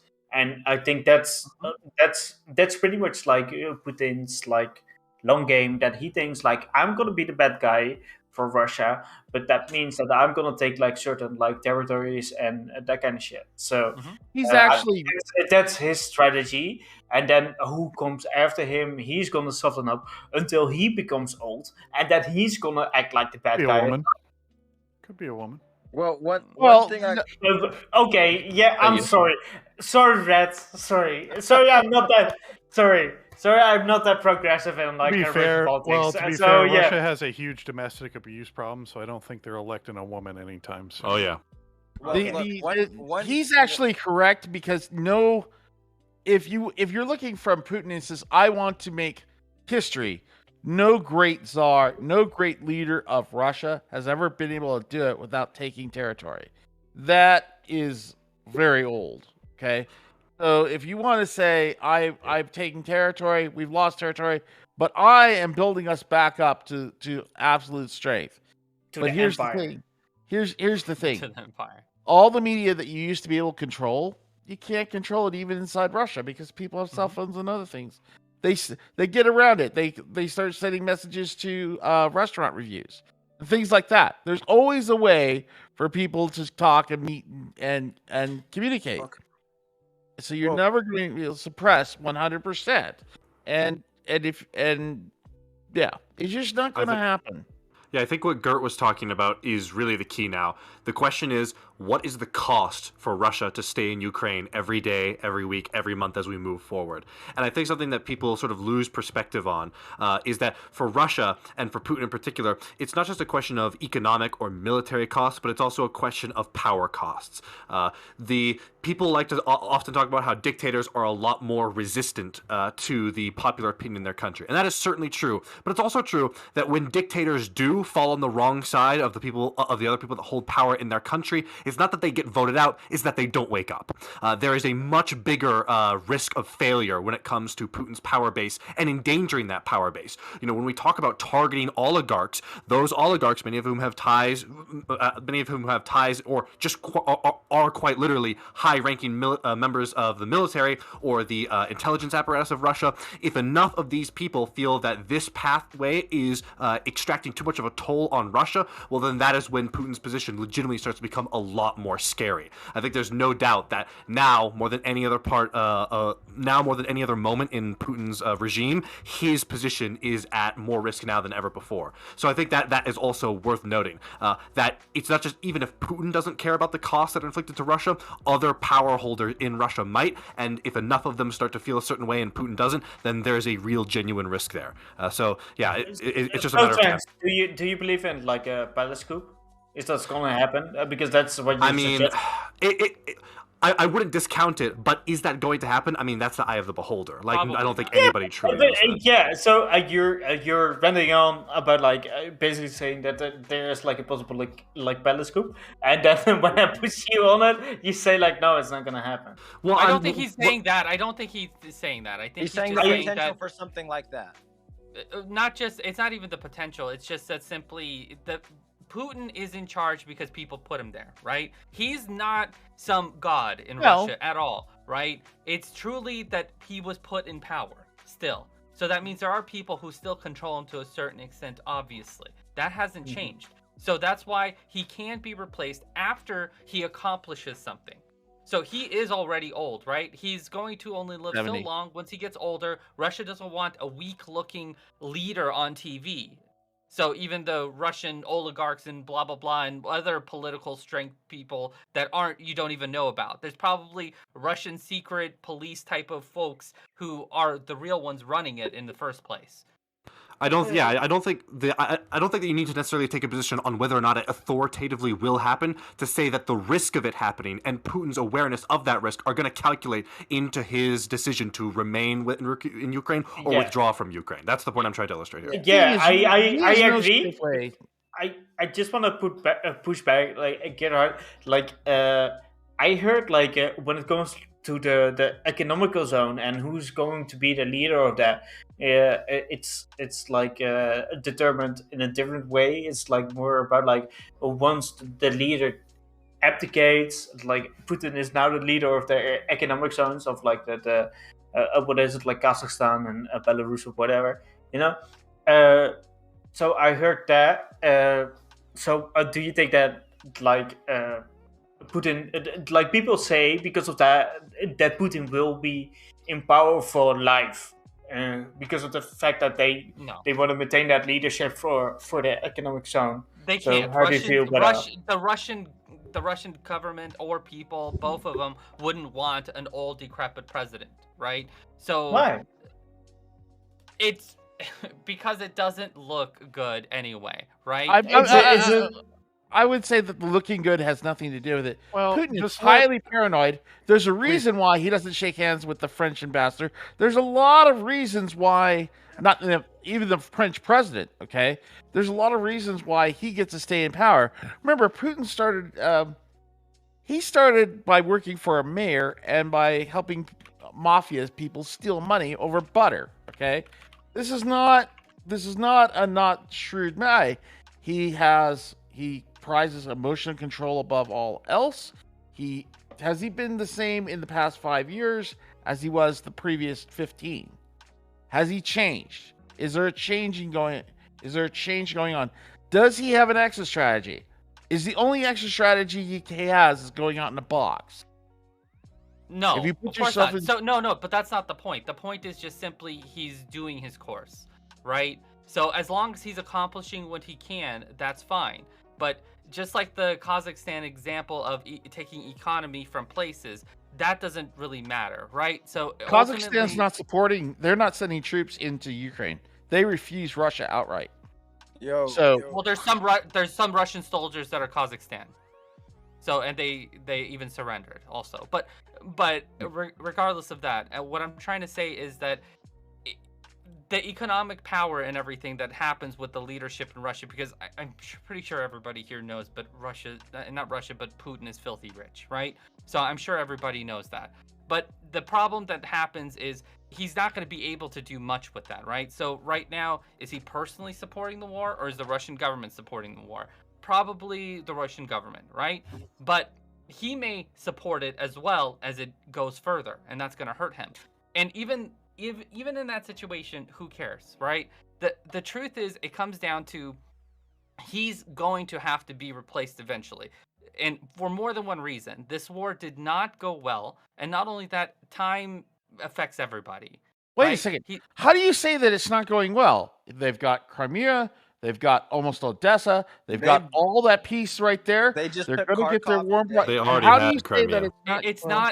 that it's not about the territory they took. It's about the losses. So just like in America or with politics, whenever they talk about the losses and everything, it doesn't look good on the president. It affects it over there as well, right? So you have to put yourself in the place. Okay, you have to put yourself into a different philosophy than a middle class or a bourgeois kind of Westerner versus being a hard tack Russian. You know he's Russian, correct? Well, I didn't know, but I was just not привет, как дела? Yeah.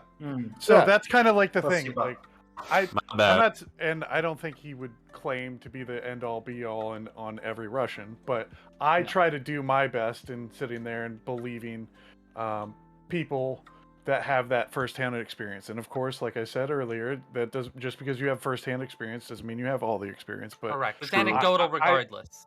Right. I would have to say that if they're not saying that's anything out of the realm of possibility or what you may think, then I think you could take that at face value. I would feel that way. Okay. My own experience was being in classes, political science, with like former Russian ambassadors, other people like that. Yeah, sure. That was my experience, and so it's maybe very different. But I believe that people in Russia, from the leadership, are a lot more expendable than what we would say that people are expendable.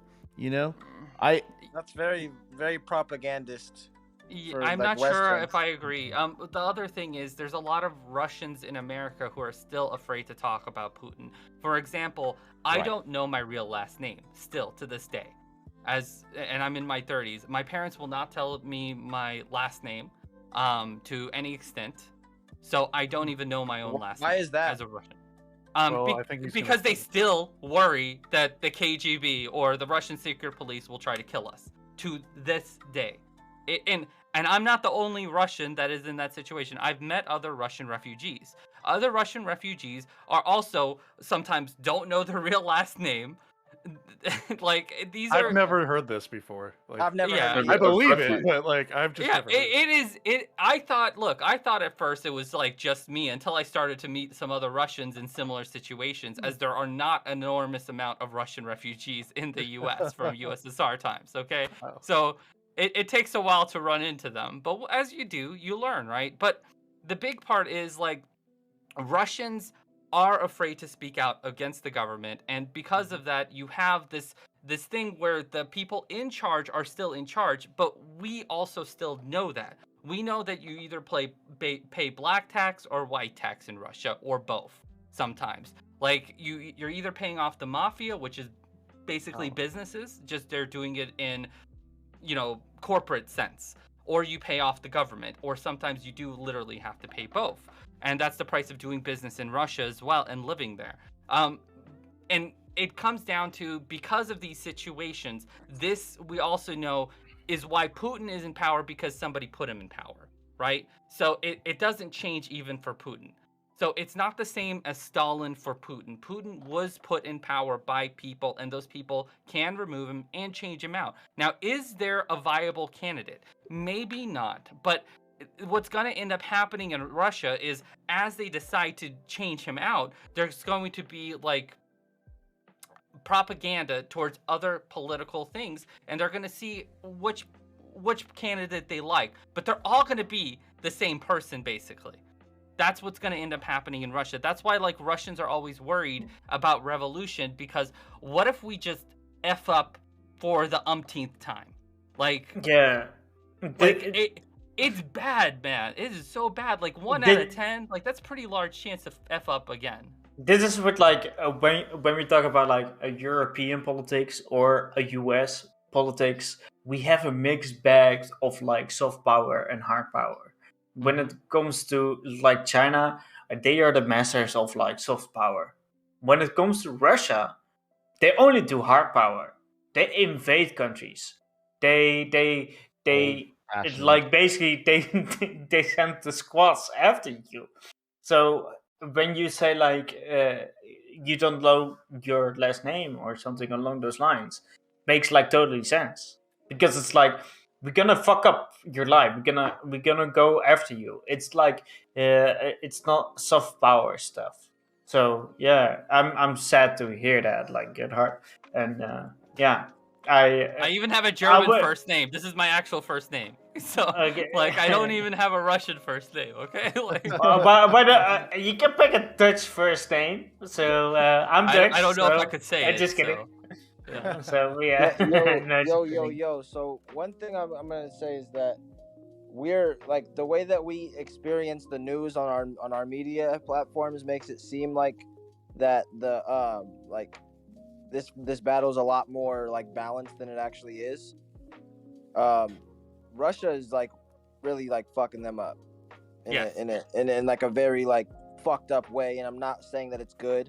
This is objective speaking here, is that the only way that you're going to be able to get volunteers, and the only way that you're going to be able to get support for like from the globe, is to be able to like whenever you're in war, both sides propagandize to keep morale up. Like that's like both sides do. And so if you look at like the maps that are up, like we were saying, territorial, Russia is kind of steamrolling through this situation. There was a document that was taken from a general that got killed in Ukraine, saying that the plan from the Kremlin was this was going to take 15 days for them to be able to siege Kiev. That's not that far away from where we're at right now. I mean, they're already sieging it technically, but before the 15. But that's not even like, you're on the right point though, for sure. Like, the propaganda is an honest thing, and you have to understand that America publishing false propaganda or false, like, not even technically false, but very positive reports of how well Ukraine is doing, is partially not just to keep the morale up in Ukraine, but to demoralize the enemy, right? And also to keep getting those volunteers. So because just like you're saying, there are going to be less people who may want to go if they think the war's already going to end. Yes. So that's why it has to be carefully done regardless, because I am also not a fan of how they did the propaganda, saying that, like, too fast. Like, they did the propaganda like, Russia's losing the war like day one, like, basically. And it's like, dude, bad idea. like don't do that day one. CNN, NBC, like, whatever, the major channels were doing that. It was like not even close. And stop calling it a military operation. Like it's good once it goes down and they got slowed down, right?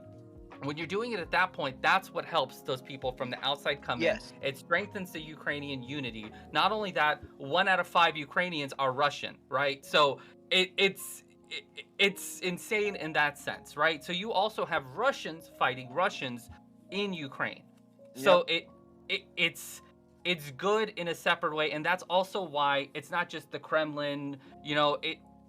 Russia effed up bad in this in too many ways because they are killing their own people.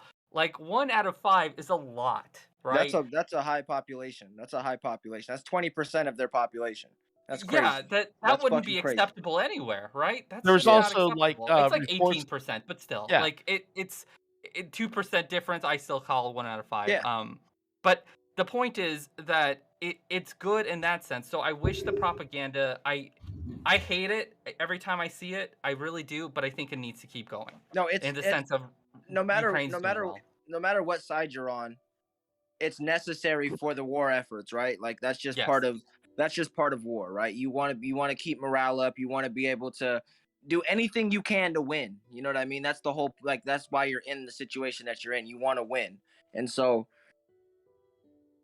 in that regards, though, I don't think people realize what it requires for an invasion, right? You can't just drive from the border of fucking Russia to Kiev and think that that's just you can't stop. You're not going to stop and fuel. You're not going to stop and set up forward operating points. You're not going to do all of these things. That's not slowing down. That's moving at the rate that logistics require you to. That's the same thing that happened when we invaded Iraq. It's the same thing that it's the same type of moves. The only difference is they're not doing full shock and awe bombardment campaigns like we did. Like that's one of the main differences. They can't as easily, but they will. So they're not doing it right now. I know that's coming. They did a ceasefire 30 minutes. Like I saw an article for a ceasefire 30 minutes ago, and that's not a good sign. So without diving too far, sorry, I just want to say real quick, without diving too far into like the speculation on specific military tactics, the Russian Air Force has been a really big question mark to the point where there are a lot of like military think tanks right now that are starting to really wonder why it is that we aren't seeing more of the Russian Air Force deployed. So that is a really big question mark in ways that other parts of the Russian military isn't. I just want to. Okay. Let me just link you a couple articles while Chinchilla goes. Yep. Thank you, Flo. I was just thinking about like Russia's justification when it comes to like invading like eastern Ukraine or Ukraine overall through Belarus, but it's like around like this so-called like genocide of Russian people within like eastern Ukraine. Like Gerhard, you probably know that within eastern Ukraine, there are just so many people that are just Russian. So it's like they are just like within the conflict, right?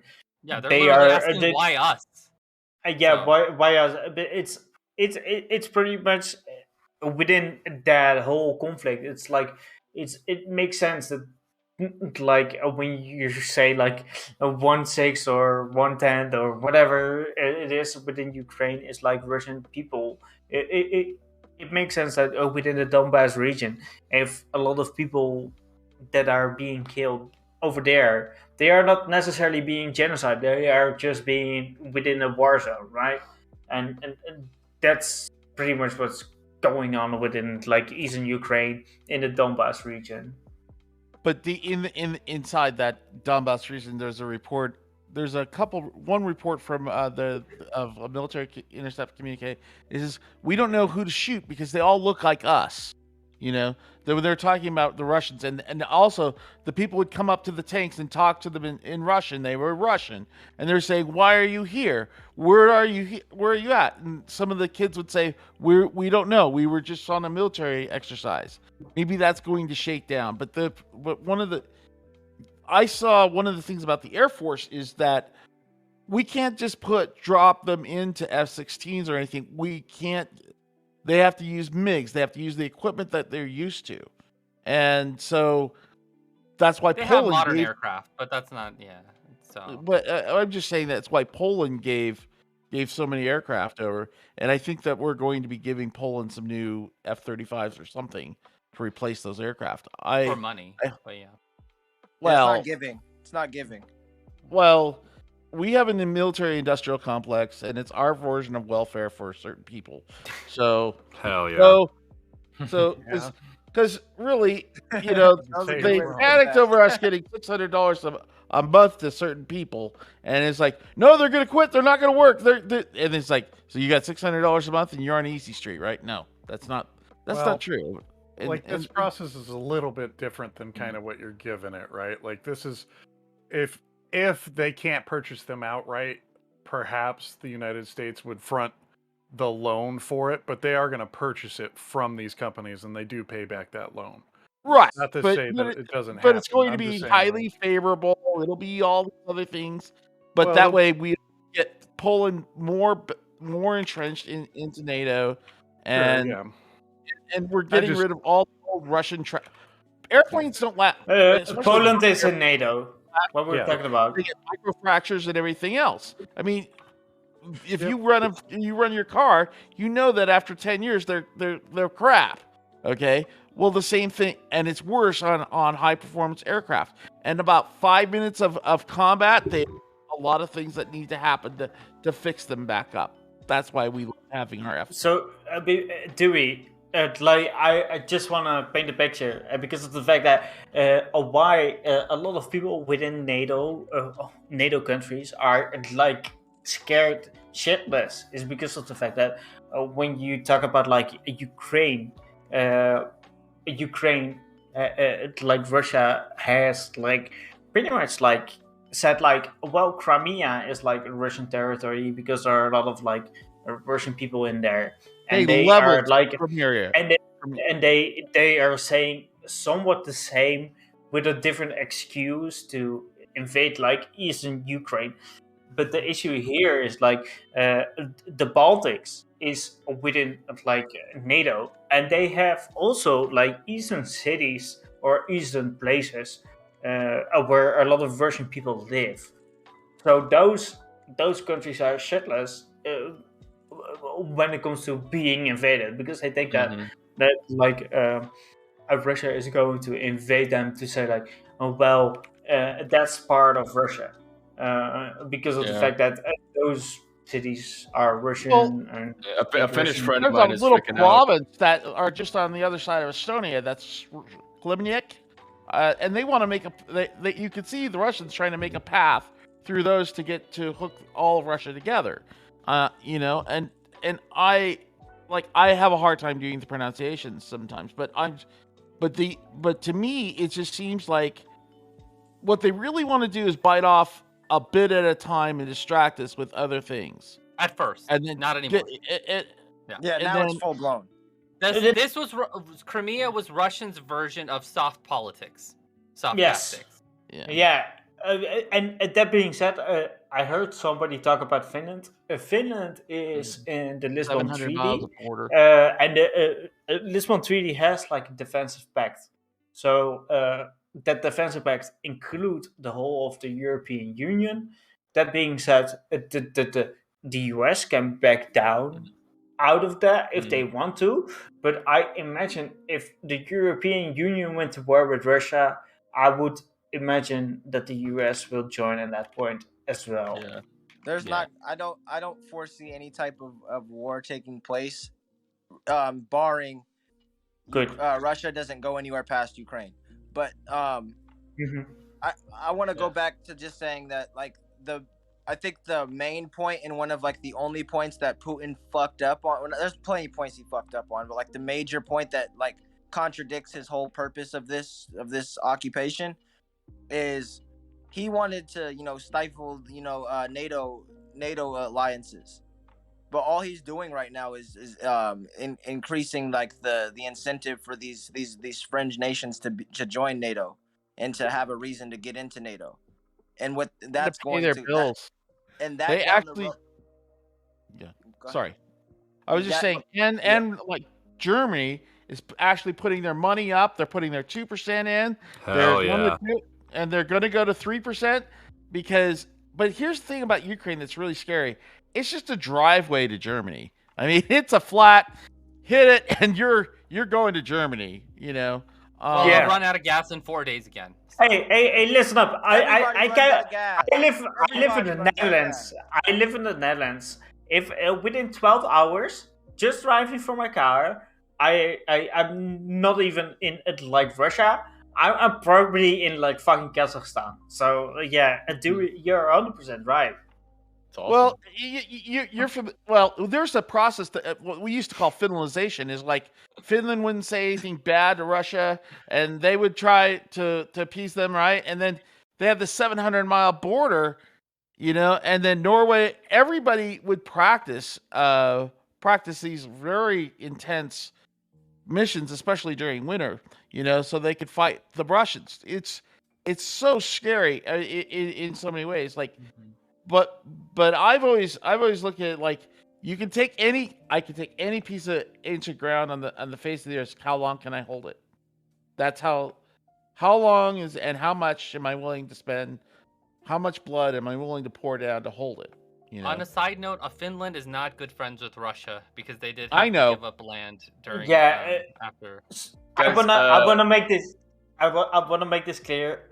Finlandization and that kind of shit, it doesn't exist anymore because Finland is not a neutral country. Again, Lisbon Treaty, they are within like an EU defensive pact. I know, so but they also attacked Russia when it was the Soviet Union at one point. Yeah, it's different. It's as neutral as whatever. In your chat. Sorry. No, I was just gonna say I have to go now, but I really appreciate the talk. So it's really fun. I'll be back. Yeah. I stream on ignoring chat to get my family out of Venezuela. Good cause. Support the channel. Bye. See you, Definitely, bro.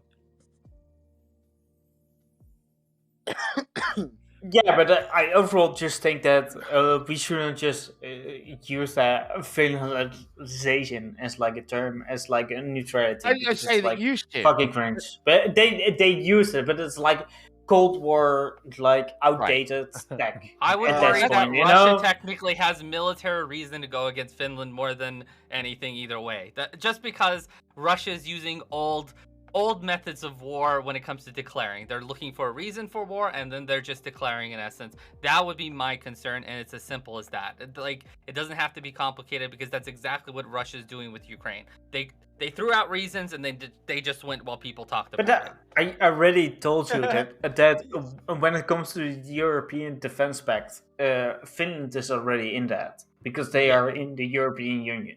Yeah. So I 100% doubt that Russia would actually like aggress towards like any Baltic country because the Baltic not desirable. Countries... First of all, also it's mutual distraction at that point. They would definitely put troops there and line them up and screw with them and move things back and forth to screw with them.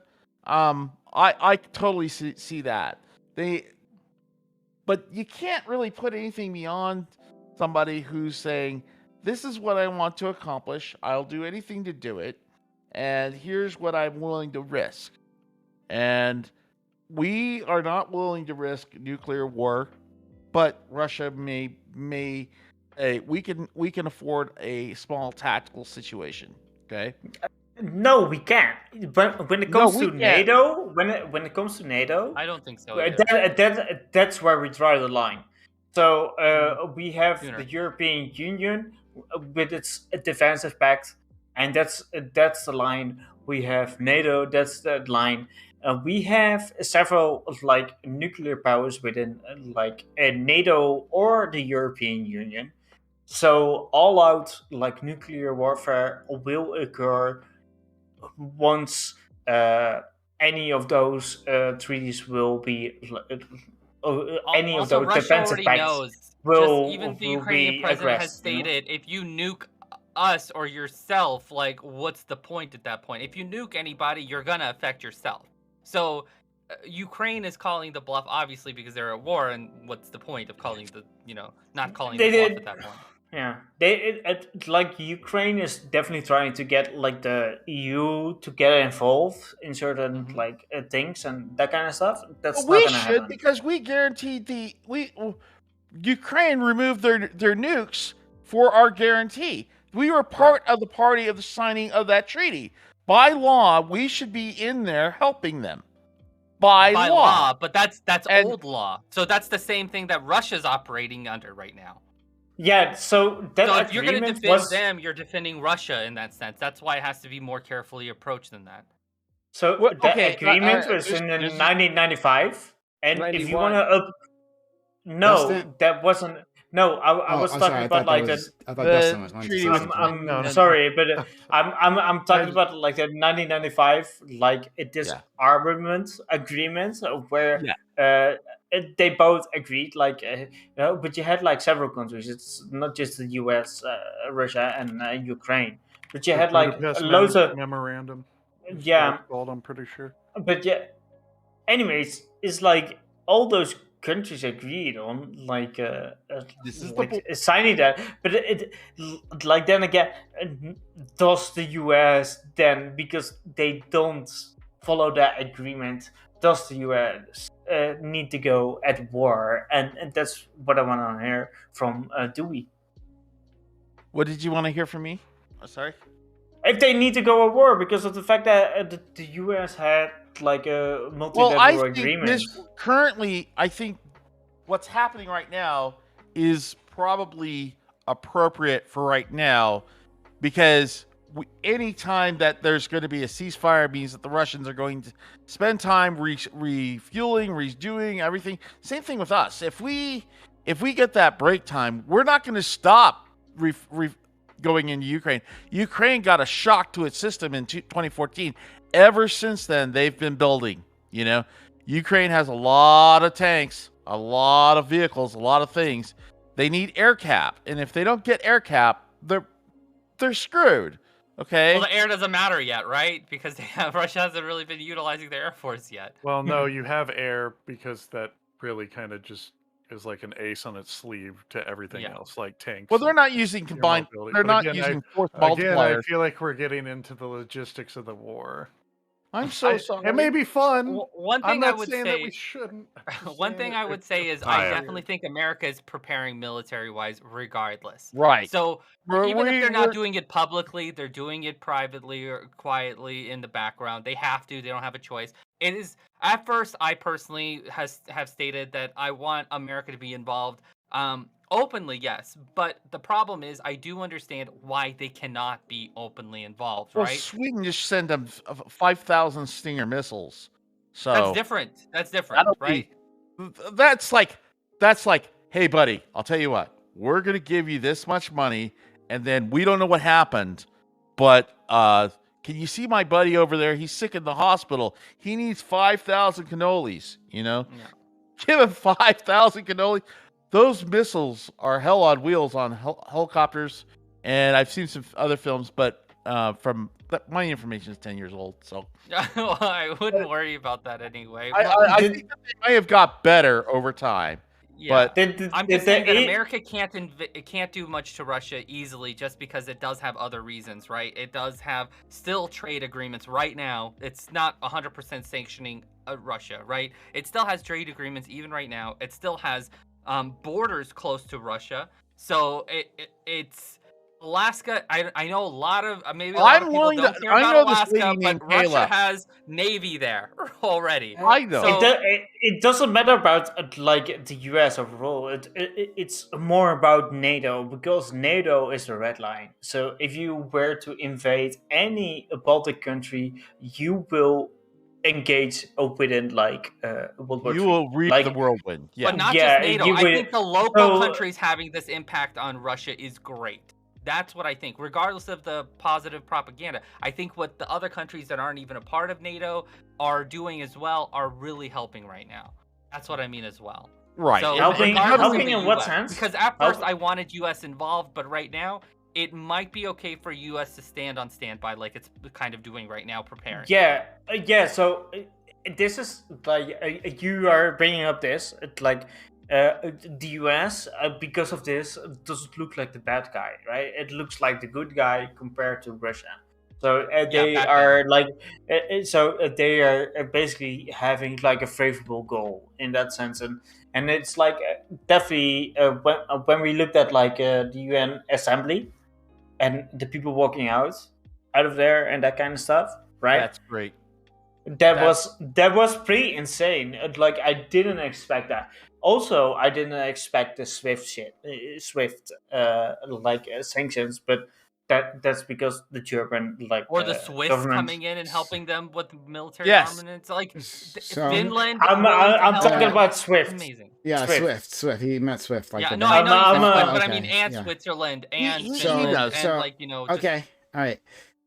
Thanks for that. Much appreciated. Thanks all for coming on. We will be back tomorrow. We'll have a small council. It'll be great. So come back for that. Hit that follow button if you haven't done so yet. I've been appreciating this conversation.